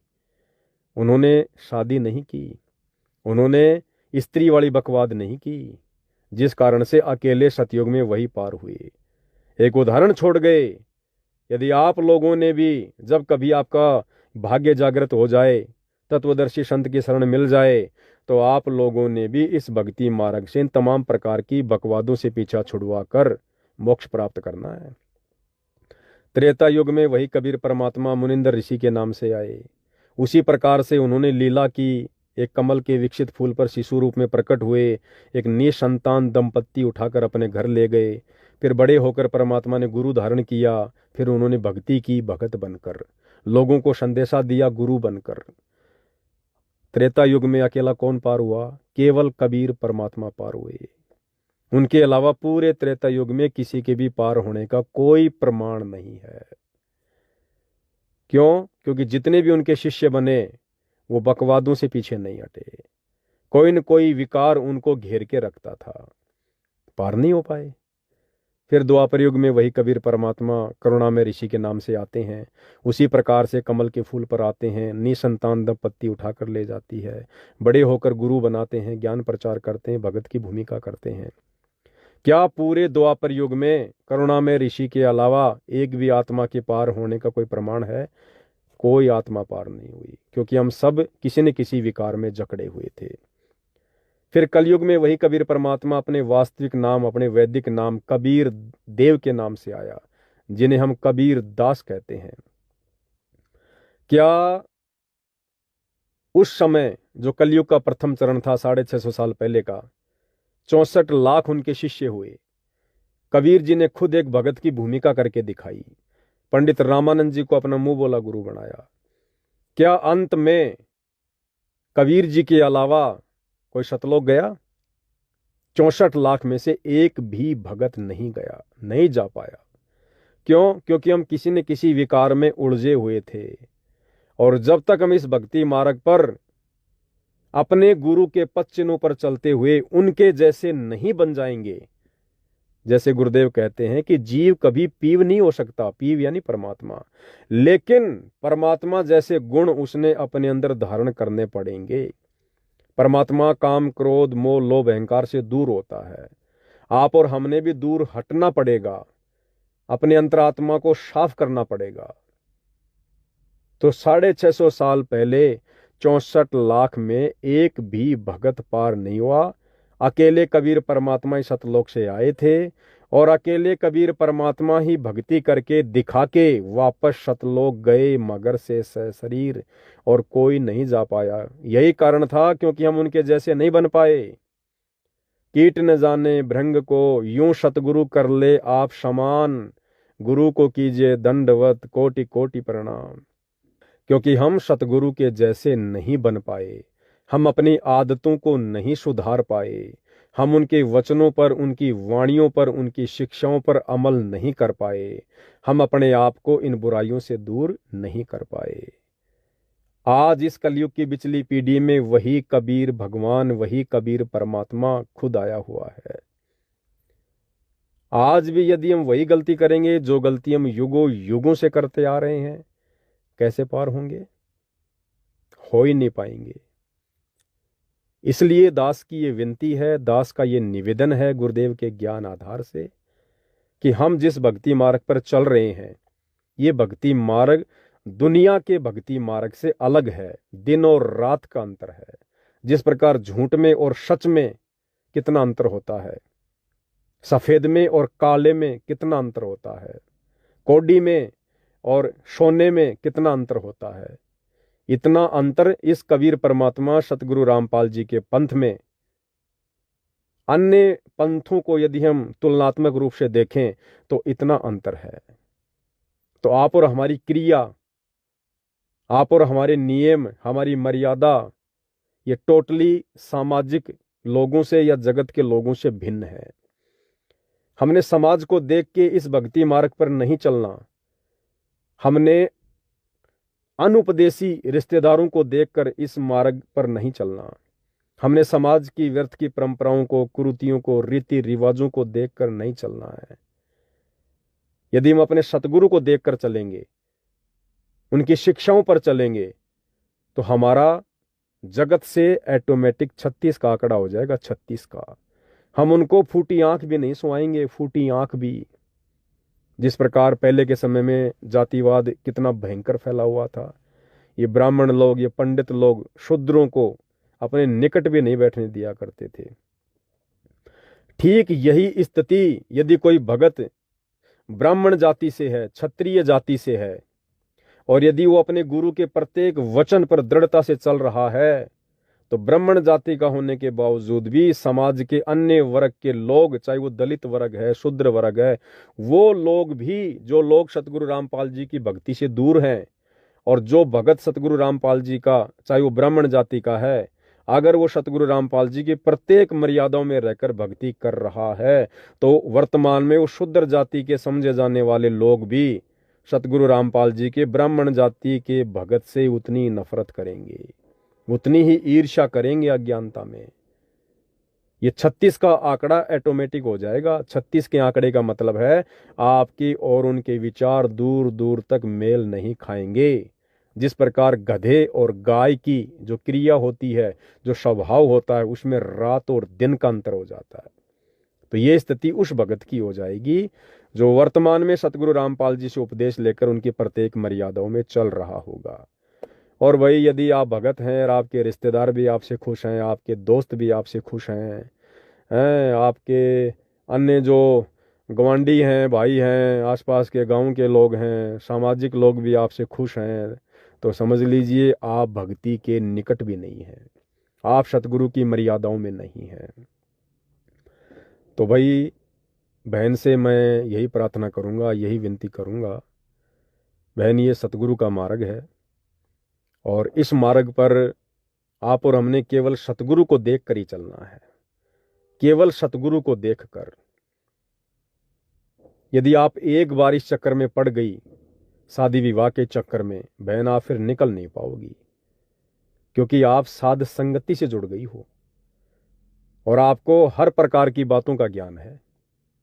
अब यदि आपने ये रमेणी करने की गलती की, देखो रमेणी करना गलत नहीं मानता मैं, ठीक है आपने रमेणी कर ली, सामने वाले भगत ने भी आपको विश्वास दिला दिया कि ठीक है भाई मैं आपके साथ में किसी प्रकार से कोई बकवाद नहीं करूंगा, हम भाई बहन का जीवन जिएंगे, हम भक्ति करेंगे।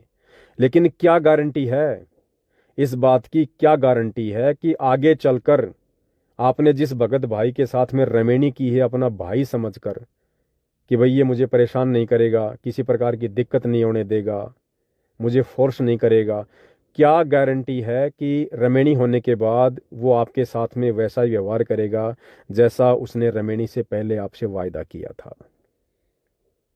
हाँ, यदि ऐसी कोई आत्मा है जो बकवाद ना करे और वास्तव में उसका मकसद भक्ति करना है, तो कोई दिक्कत नहीं है, बहुत अच्छी बात है। वो भगत भाई अपना बाहर काम धंधा करेगा, 2 पैसे कमाएगा, और बहन अपना घर पर घर का काम करेगी, उस भाई की भक्ति भी आसान हो जाएगी, उस बहन की भक्ति भी आसान हो जाएगी। है तो तरीका बहुत अच्छा, लेकिन क्या वर्तमान परिस्थितियों में संभव है? क्योंकि आपके जो विचार हैं बहन, वो अभी थोड़े लोक लाज वाले हैं, ज्ञान की थोड़ी सी कमी झलक रही है। यदि आप में इतनी दृढ़ता है तो आप अपने भाई से कह दो, अपने पिताजी से कह दो, अपने रिश्तेदारों से कह दो कि भाई मैंने अपना निर्णय कर लिया है, मुझे भक्ति करनी है, मुझे मोक्ष प्राप्त करना है, मैं शादी नहीं करूंगी, ना जगत में ना भगत समाज में। और यदि मैं भक्ति कर रही हूं तो फिर मेरा साथी मेरा परमात्मा है। क्योंकि जगत वाले कई तरीके से हमारे को डराएंगे, भाई बुढ़ापे में तेरा क्या होगा, तेरे कोई संतान नहीं है, तेरा कोई पति नहीं है, आगे चलकर तेरा क्या होगा, बुढ़ापे में तेरा कौन सहारा बनेगा, तेरे को कौन रोटी देगा। तो ये तो जगत वालों की सोच है। आप उनको बोल दीजिए कि आपने मेरी शादी कर दी, कल को मैंने शादी कर ली आपके कहने से, और मेरे 2 बच्चे भी पैदा हो गए, और आगे चलकर किसी दुर्घटना में मेरे दोनों बच्चे मर गए, मेरा पति मर गया, फिर क्या होगा, फिर तुम दोगे रोटी। अगर ऐसी घटना मेरे साथ में घट गई तो आगे चलकर मुझे आजीवन रोटी तुम दोगे क्या, लिख कर दे दो मुझे। तो बहन जी अगर वो लिख कर दे दें तो भी हमने नहीं करनी है, क्योंकि भगत का साथी भगवान है। आपने त्रिलोचन भगत की कथा सुनी होगी। वो बीमार था, उसका नौकर बोला जी मैं अपने घर पर जा आता हूँ, काफी दिन हो गए। नौकर चलने लगा तो त्रिलोचन भगत की जो तबीयत थी ज्यादा बिगड़ गई, दस्त हो रहे थे। तो नौकर ने कहा कि गुरुजी मैं बाद में जाऊंगा, अभी आपकी तबीयत ज्यादा खराब हो गई। लेकिन महाराज जी ने कहा कि नहीं नहीं कोई बात नहीं, तेरे को काफी दिन हो गया, तू जा, मैं संभाल लूंगा। उसके जाते ही भगत की तबीयत और खराब हो गई। उसी समय परमात्मा उस नौकर का रूप बनाकर आ गया, और 1 महीने तक, जब तक वो नौकर गांव से वापस नहीं आया, अपने भगत की परमात्मा ने नौकर बनकर सेवा की, उसका टट्टी तक उठाया परमात्मा ने। कभी कभार वो त्रिलोचन जो परमात्मा नौकर बने हुए थे उसको अपना ही नौकर समझकर, वो भगत समझकर, त्रिलोचन कभी कभार उसको डांट भी मार दिया करता था कि भाई तू ढंग से सेवा क्यों नहीं करता। परमात्मा किसी बात का बुरा नहीं माने। और जिस दिन वो नौकर आया उससे आधा घंटे पहले परमात्मा वहां से अंतर ध्यान हो गए। तो ये बातें तो इस भक्ति मार्ग पर हमने सोचनी नहीं है बहन। इस भक्ति मार्ग में सतगुरु रामपाल जी के हजारों की संख्या में ऐसे फॉलोवर हैं, ऐसी शादीशुदा दंपत्तियां हैं जिनके संतान नहीं है, ना बेटा है ना बेटी है। तो बूढ़ा तो कल को उनको भी होना है, तो क्या वो भी अपने मन में ये शंका पाल के बैठ जाएं कि भाई संतान तो हमारे है ही नहीं, कल को हम भी बूढ़े हो जाएंगे, फिर बुढ़ापे में हमारी सेवा कौन करेगा, हमारे को कौन रोटी बना के देगा, कौन हमारे कपड़े धोएगा। तो ये तो व्यर्थ की काल प्रेरणा है, व्यर्थ की काल प्रेरणा। अरे सतगुरु उसी को कहते हैं कि सतगुरु जो चावे सो कर ही भरम पड़ो मत कोई, सेऊ दड़ पर शीश चढ़ाया पाछे करी रसोई। आने वाले समय में पृथ्वी का माहौल क्या होने वाला आपको पता है ना।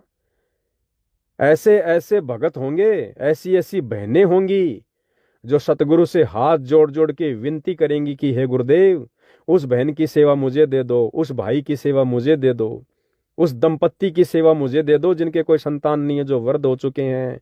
हम अपने माता पिता से भी श्रेष्ठ मान के उनकी सेवा करेंगे। ऐसी दया, ऐसे परोपकार की भावना आने वाले समय में आत्माओं के हृदय में सतगुरु ठोक ठोक के भर देगा, ठोक ठोक के।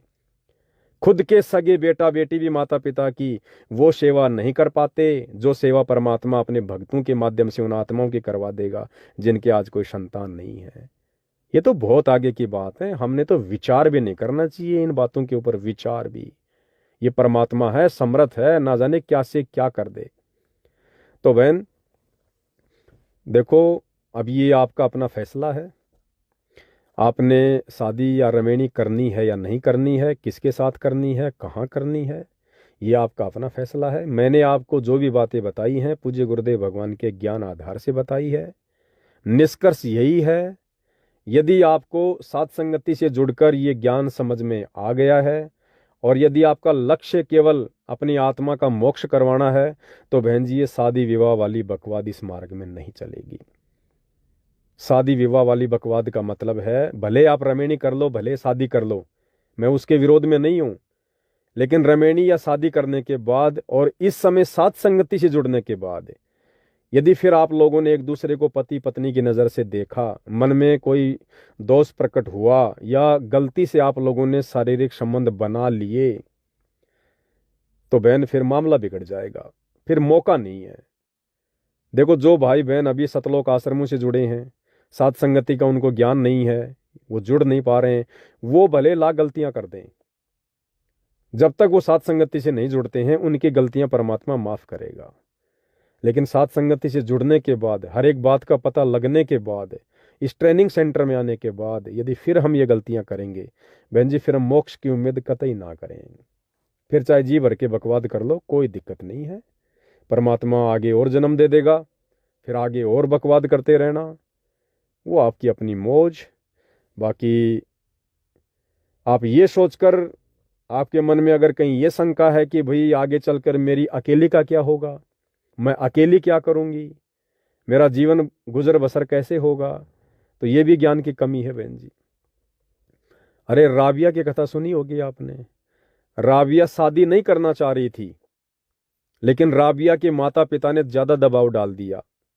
जैसे आपके माता पिता आपके ऊपर दबाव डाल रहे हैं ना कि हमने समाज में रहना है, लोग क्या कहेंगे, ऐसे ही राबिया के माता पिता ने राबिया के ऊपर दबाव डाला था, हम समाज में रह रहे हैं, कल को क्या मुंह दिखाएंगे, रिश्तेदार क्या कहेंगे, अगर तू शादी नहीं करेगी तो हम दोनों जहर खाकर आत्महत्या कर लेंगे। तो राबिया ने माता पिता के दबाव में आकर शादी करना तो स्वीकार कर लिया था, शादी करना तो स्वीकार उसने कर लिया था। लेकिन बहन जी वो समय कुछ और था। राबिया जिस समय धरती पर थी उस समय बहन जी ये मोक्ष मार्ग नहीं था। उस समय राबिया को इतना ज्ञान नहीं था, हालांकि उसको परमात्मा मिल गए थे संत रूप में, दरवेश रूप में, जिंदा महात्मा के रूप में, ज्ञान भी समझा दिया था, लेकिन बहन जी वो मोक्ष मार्ग नहीं था। राबिया आप और हमारी तरह 24 घंटे मोबाइल में सत्संग नहीं सुना करती थी, उस समय सुविधा नहीं थी। लेकिन फिर भी उस लड़की ने बहुत हिम्मत की, लेकिन लास्ट में माता पिता ने ज्यादा दबाव दे दिया, तो लड़की ने सोचा कि इनकी आत्महत्या का पाप मुझे लगेगा। ये सोचकर उसने माता पिता को हाँ कर दी कि ठीक है मैं शादी कर लूंगी। लेकिन आज राबिया वाला समय थोड़ी है, आज तो सतगुरु ने ठोक ठोक के तत्व ज्ञान दे दिया, भक्ति मार्ग खोल के रख दिया, गुण अवगुण सब कुछ बता दिए, हम कहाँ मार खा सकते हैं, कहाँ काल हमें डिगा सकता है, हमने क्या क्या सावधानियां बरतनी है। आज परमात्मा ने मूल ज्ञान देने में, सार ज्ञान देने में कोई कमी नहीं छोड़ी है। आज हम राबिया जैसी गलती नहीं कर सकते कि माता पिता के दबाव में आ जाएंगे, समाज के दबाव में आ जाएंगे। और राबिया ने शादी कर ली। शादी करने के बाद अपने पति को कह दिया कि मैं आपके साथ में पति पत्नी संबंध में नहीं आ सकती, अगर आप मेरे साथ जबरदस्ती करोगे तो मैं अपनी आत्महत्या कर लूंगी। तो राबिया ने भी शारीरिक संबंध नहीं बनाए, तो राबिया को कोई संतान भी उत्पन्न नहीं हुई। लेकिन क्या राबिया के मन में कभी ये विचार आए कि भाई एक दिन मेरा पति भी मर जाएगा, ये भी बूढ़ा हो जाएगा, फिर मेरी बुढ़ापे में कौन सेवा करेगा, मेरे तो बच्चे हैं ही नहीं। लेकिन राबिया के मन में ये कभी नहीं आया। और क्या राबिया को परमात्मा ने कभी बच्चों की कमी महसूस होने दी, कभी किसी सहारे की कमी महसूस होने दी? जबकि उसने तो ससुराल जाने के बाद भक्ति भी छोड़ दी थी। जो थोड़ी बहुत भक्ति परमात्मा ने उसको दी थी, बीच बीच के 5 मंत्र दिए थे, राबिया ने तो वो मंत्र करना भी छोड़ दिए थे। फिर बाकी जो मुसलमान धर्म के काजी मुल्ला थे उनके संपर्क में आ गई, तो फिर वो मुसलमान धर्म की जो परंपरागत साधना थी वही राबिया करने लग गई थी। उसके बावजूद भी सतगुरु ने फिर उसको संभाला कि नहीं संभाला? मरने के बाद भी संसार में उसका नाम कर दिया सतगुरु ने। मक्का उठ के आ गया उसके लिए जब वो हज करने जा रही थी। तो बहन जी ऐसा ही उन आत्माओं के साथ में होगा जिन आत्माओं का वर्तमान में सतगुरु रामपाल जी के यथार्थ 13वें कबीर पंथ से जुड़कर लक्ष्य केवल मोक्ष प्राप्ति का होगा। और यदि वो आत्माएं शादी विवाह नहीं करती हैं, वो आत्मा यदि शादी विवाह नहीं करती हैं, तो अंत में परमात्मा उन आत्माओं को भी किसी सहारे के मोहताज नहीं रहने देगा। अपनी आत्मा के लिए परमात्मा ना जाने क्या से क्या कर देगा। अरे विचार करो बहन जी, सतगुरु हमें भक्ति क्यों दे रहे हैं, क्यों करवा रहे हैं, ज्ञान क्यों दे रहे हैं? ताकि हम संस्कारों से पीछे हटें। हमने जबरदस्ती के संस्कार बढ़ा रखे हैं, तो संस्कारों को सतगुरु घटाना चाहता है। अब आप रमेणी करोगी, और रमेणी करते ही आपका संस्कार एक नई आत्मा के साथ में जुड़ गया। आप जिस भी भगत के साथ में शादी करोगी वो सांसारिक दिखावे में आपका क्या हो गया? पति हो गया, यानी आपका उसके साथ में एक रिश्ता जुड़ गया। तो बताओ बहन जी, आप संस्कार घटा रही हो या संस्कारों को बढ़ा रही हो? आपने रमेणी कर ली, उसके बाद आपके संतान हो गई, संतान होते ही आप संस्कार घटा रही हो या बढ़ा रही हो? आपको नए सास ससुर मिलेंगे, बताओ ससुराल में जाकर आप संस्कार घटा रही हो या आप जी बढ़ा रही हो। 20 प्रकार के आपके रिश्तेदार बन जाएंगे रेमेनी होते ही, ऑटोमेटिक। जिस प्रकार बच्चा घर में जन्म लेता है, जन्म लेते ऑटोमेटिक उसके 20 रिश्तेदार हो जाते हैं। कोई मामा हो जाता है, कोई फूफा हो जाता है, कोई ताऊ हो जाता है, सगा। ऐसे ही जब आप रेमेनी करोगी, आपके कितने रिश्तेदार जुड़ जाएंगे ऑटोमेटिक। आपके पति, आपके सास ससुर, आपके देवर, आपकी देवरानी, आपके जेठ, आपके जेठानी हैं, और आपके दुनिया भर के रिश्तेदार ऑटोमेटिक वो आपके सगे हो जाएंगे। ये मेरी सगी भाभी, ये मेरी सगी बहू, ये मेरी सगी फलाना। अरे हम संस्कारों को ये भक्ति करके घटाएंगे या बढ़ाएंगे? आप कितने संस्कार जोड़ लोगे आप? तो हमने तो संस्कार घटाने हैं, बढ़ाने थोड़ी हैं। परमात्मा संस्कार घटाने के लिए भक्ति देता है, बढ़ाने के लिए नहीं देता है। तो बहन जी, इन तमाम बातों पे विचार कर लो। देखो, मैं अंत में फिर आपसे कहूंगा, क्योंकि ये परमात्मा ने जो ऑडियो संदेश शुरू करवाए हैं, ये आप और हमें बहुत ज़्यादा हिम्मत देंगे, हमारे को दृढ़ता देंगे इस भक्ति मार्ग पर। मैं पवन दास, शादी से पहले मैंने बहुत बकवादे की। शादी से पहले तो मैं नहीं कह सकता, क्योंकि मेरी शादी होने से पहले तो मेरी उम्र भी इतनी ज़्यादा नहीं थी, मेरा बाल विवाह हुआ था। तो उससे पहले तो मैंने ऐसी कोई विशेष बकवाद नहीं करी। लेकिन मन में जो गंदगी थी वो तो देखो रहती ही है, कुदृष्टि वगैरह ये सब कुछ था, जो भी होता है एक नॉर्मल व्यक्ति के अंदर। शादी हो गई। शादी होने के बाद फिर मैं जयपुर आ गया पढ़ने के लिए। यहाँ मैंने फिर काफ़ी बकवाद की। मैंने इस बात का जिक्र मैंने अपने एक वीडियो में भी किया हुआ है। फिर मेरे 2 संतान हुई, दोनों लड़के हुए। लड़के बड़े हो गए, और इस भक्ति में आने के बाद में, और जब से परमात्मा ने साथ संगति से जोड़ा है, तो मैं तो यही संदेश दे रहा हूँ सबको कि भैया संस्कार घटाने हैं, बढ़ाने नहीं हैं। और जो व्यक्ति काम, क्रोध, मोह, लोभ, अहंकार में जकड़ा हुआ वो मोक्ष प्राप्त नहीं कर सकता। तो ये संदेश मेरे बच्चे भी सुनते हैं, सभी सुन रहे हैं। तो मैंने तो घर में कह दिया था कि भाई देखो, मैं तो आप लोगों की रेमेनी करूंगा नहीं, क्योंकि मैं तो अपने सतगुरु के वचन पर चलता हूं। और मेरे सतगुरु ने क्लियर कर रखा है, यदि बच्चे के भाग में रेमेनी लिखी है, कोई संस्कार किसी लड़की के साथ में जुड़ा हुआ है, तो वो माता पिता के ना चाहते हुए भी संस्कार पूरा होगा। तो मैं तो अपने सतगुरु के वचन पे दृढ़। तो मैंने तो कह दिया, भैया देखो, मैं तो ना किसी से तुम्हारी रेमेनी की बात करूंगा। अन्यथा बहुत सारे भक्तों की इच्छा थी कि भाई पवन भगत जी के घर में हम अपनी बेटी को दे दें। बड़ा अच्छा परिवार है, संस्कारी परिवार है, सब लोग भक्ति करते हैं, सारे भक्ति से जुड़े हुए हैं।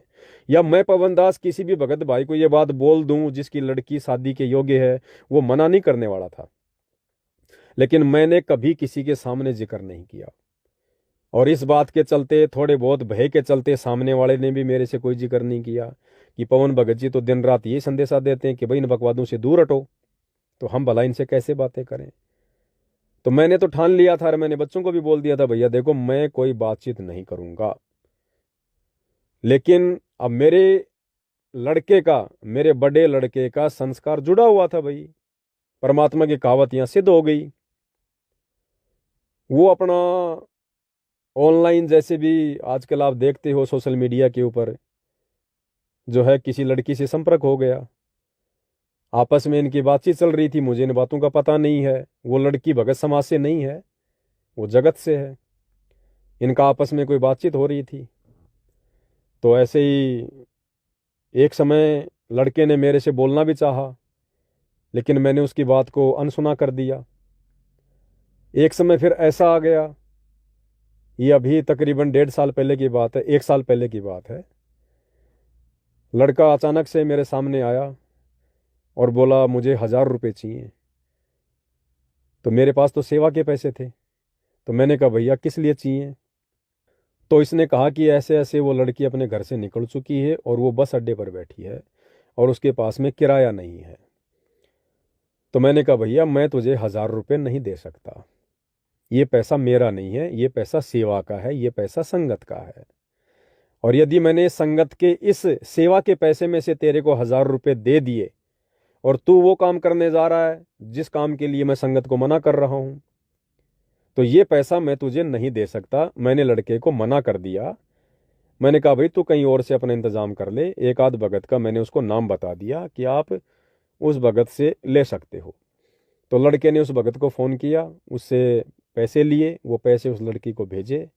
वो लड़की सुबह जयपुर आ गई। जयपुर आ गई तो उसके बाद वो लड़की को लेकर आ गया, घर पर ले आया। अब भाई हम भी कुछ ज़बरदस्ती नहीं कर सकते, क्योंकि लड़का भी समझदार है, लड़के भी बालिग है, वो भी बालिग। कानूनन दृष्टि से दोनों अपना फैसला ले सकते हैं, कोई बात नहीं है। घर पर लड़की आ गई, मैं भी घर पर गया, बातचीत हुई, दोनों को बैठ के मैंने तो वही बातें समझाई कि भाई अगर घर छोड़ के आई है तो पहले तो ये बता तू आई किस आधार से है, तेरे माता पिता को बता के आई है या नहीं आई है। अगर नहीं बताई तो भाई हम उसको सूचना देंगे, कल को वो कोई मुकदमा करेंगे, कहीं ढूंढने का प्रयास करेंगे, तो फिर हम भी उसमें दोषी बनेंगे। तो उसने कहा कि मैं सर्वसहमति से आई हूँ, माता पिता मेरी शादी कहीं और करना चाह रहे थे, मुझे वो पसंद नहीं था, मेरा यहाँ इस लड़के से बातचीत हो रही थी, मैंने घर वालों को साफ साफ मना कर दिया। तो घर वालों ने मुझे कहा कि भाई फिर तू इस घर में नहीं रह सकती, तू उसी के पास जा। तो फिर मैं घर वालों से सब बातचीत करके फिर मैं यहाँ आई हूँ। फिर आगे चलकर उनके घर वालों से भी बात करवाई गई, हमने भी बातचीत की, वो भी सहमत थे कि ठीक है साहब, इसने जो फैसला ले लिया वो ठीक है, हमें कोई दिक्कत नहीं है। तो कहने का मतलब है, मैंने अपने लड़के की कहीं कोई रमेणी की बातचीत नहीं की, कोई शादी की बातचीत नहीं की, यानी मेरी इच्छा नहीं थी। लेकिन माता पिता के ना चाहते हुए भी उस लड़के की रमेणी उस लड़की से होनी थी, वो संस्कार उसके भाग्य में लिखा हुआ था, तो उसका संस्कार जुड़ गया। हालांकि बहुत अच्छी आत्मा घर में आई है, ऐसी कोई बात नहीं है, परमात्मा की भक्ति कर रही है, और भक्ति लड़का उसको पहले से ही करवा रहा था, यानी 2-3 साल से उनका अफेयर चल रहा था, केवल मोबाइल पे बातचीत होती थी, वैसे वो कभी नहीं मिले थे। तो लड़का उसको यही कहता था, देखा हमारे घर में तेरे को रहना है तो ये हमारी भक्ति है, हमने ऐसे ऐसे नाम ले रखा है। तो लड़का उसको 3 साल से ही आरतियाँ भी करवा रहा था, आरतियाँ भी उसको भेज रखी थी। तो जैसे वो लड़की घर पे आई और जब हमने संध्या आरती की तो मुझे बड़ा आश्चर्य हुआ। वो सारी संध्या आरती उसको याद है पूरी कंप्लीटली, सुबह का नित्य नियम पूरा उसको याद है, रमेणी उसको पूरी याद है, सारी नियम मर्यादा उसको याद है। तो मुझ पवन दास के लिए किसी भी प्रकार से कोई बाधा उत्पन्न नहीं हुई। तो कहने का मतलब ये है भाई और बहनों, देखो मेरी कोई इच्छा नहीं थी, लेकिन उसका संस्कार भगवान ने जोड़ रखा था, तो मुझ पवन दास के ना चाहते हुए भी वो संस्कार जुड़ गया। तो बहन, यदि आपका संस्कार परमात्मा ने कहीं जोड़ रखा है तो आप टेंशन मत करो, आप चिंता मत करो, आप किसी भगत भाई से, अपने गुरु भाई से अपनी रमेणी की बातें करके मर्यादा मत तोड़ो, अपने कर्म खराब मत करो। अगर भगवान ने आपका संस्कार जोड़ रखा है तो समय आने पर ऑटोमेटिक आपकी रमेणी हो जाएगी, सारे काम सेट हो जाएंगे। आप अपनी तरफ से कोशिश ना करो, बाकी देखो आपके अपने संस्कार, परमात्मा की मर्जी। दास इसमें ज़्यादा कुछ नहीं कह सकता।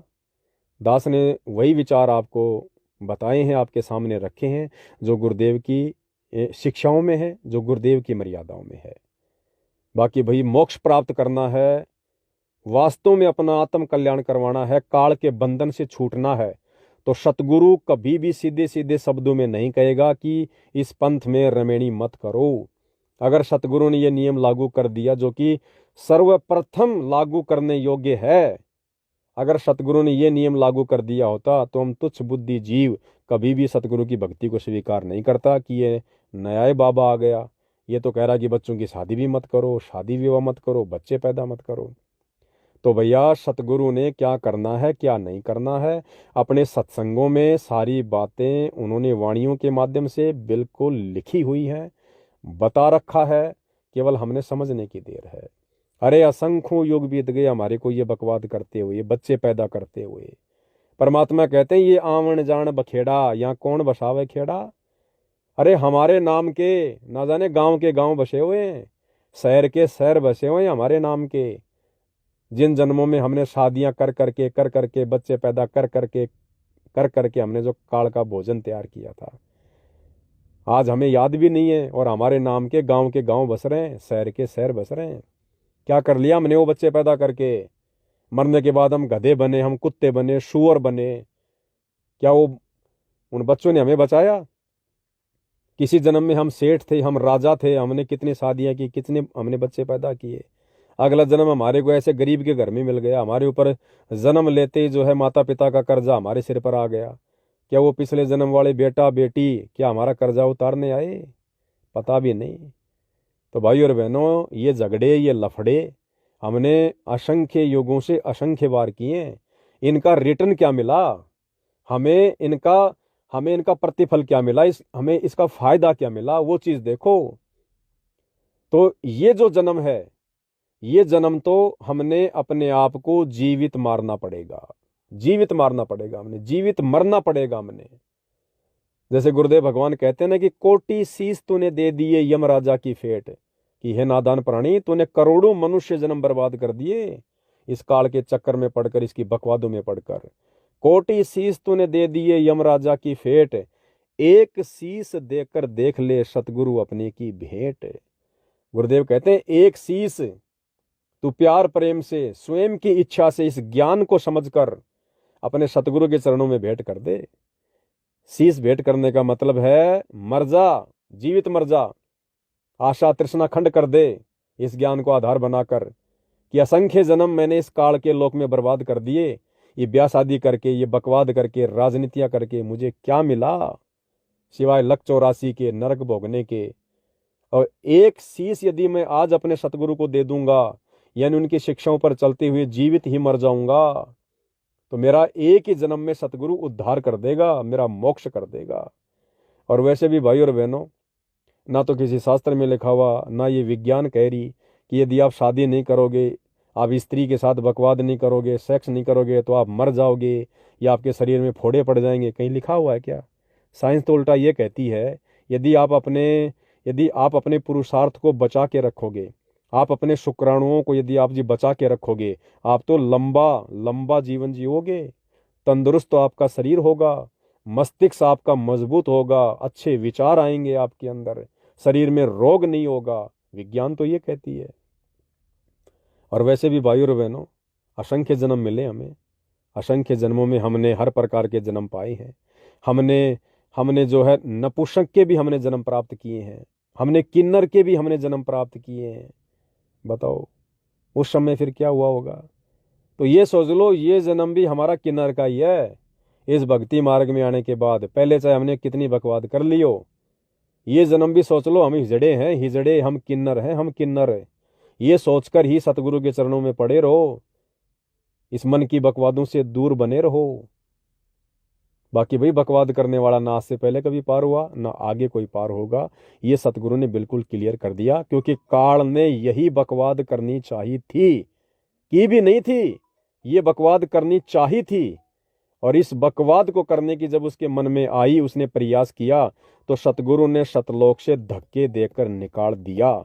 तो अब ये जो भक्ति मार्ग है सतगुरु रामपाल जी का, ये सतलोक समझ लेना, सतलोक। और इसके मार्ग में आने के बाद ये बकवाद करना तो दूर, यदि हमने इस प्रकार की बकवाद करने की भी सोची, मन में कोई इच्छा रखी, तो भाई ये सतगुरु हमें सतलोक में नहीं लेकर जाएगा। इस बात को सतगुरु कहते हैं, कहीं अपने दिमाग में कहीं जो है पल्ले गांठ लगा ले, ये परम सत्य है।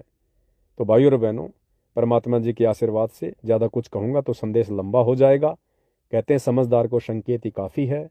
हो सकता है बहन को बात समझ में आ गई होगी, या बहन जैसी सोच यदि वर्तमान में अन्य भगत भाई बहन भी रखते होंगे, तो उम्मीद करूँगा उनकी शंकाओं का भी समाधान हो गया होगा। तो आज के संदेश में केवल इतना ही।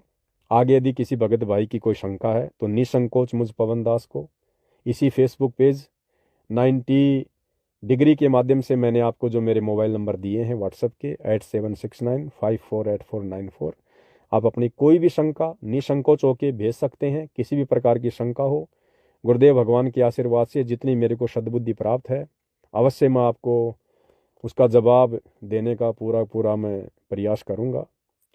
और उम्मीद करूँगा आप इन बातों को हल्के में ना लेकर सतगुरु के ज्ञान आधारित वचनों से मेल करके आप अपने जीवन में लागू करोगे, ताकि हमारी भक्ति बने और सतगुरु हमसे प्रसन्न हो और हमारा इसी जन्म में आत्म कल्याण हो। बंदी छोड़ सतगुरु रामपाल जी परमेश्वर जी की जय हो।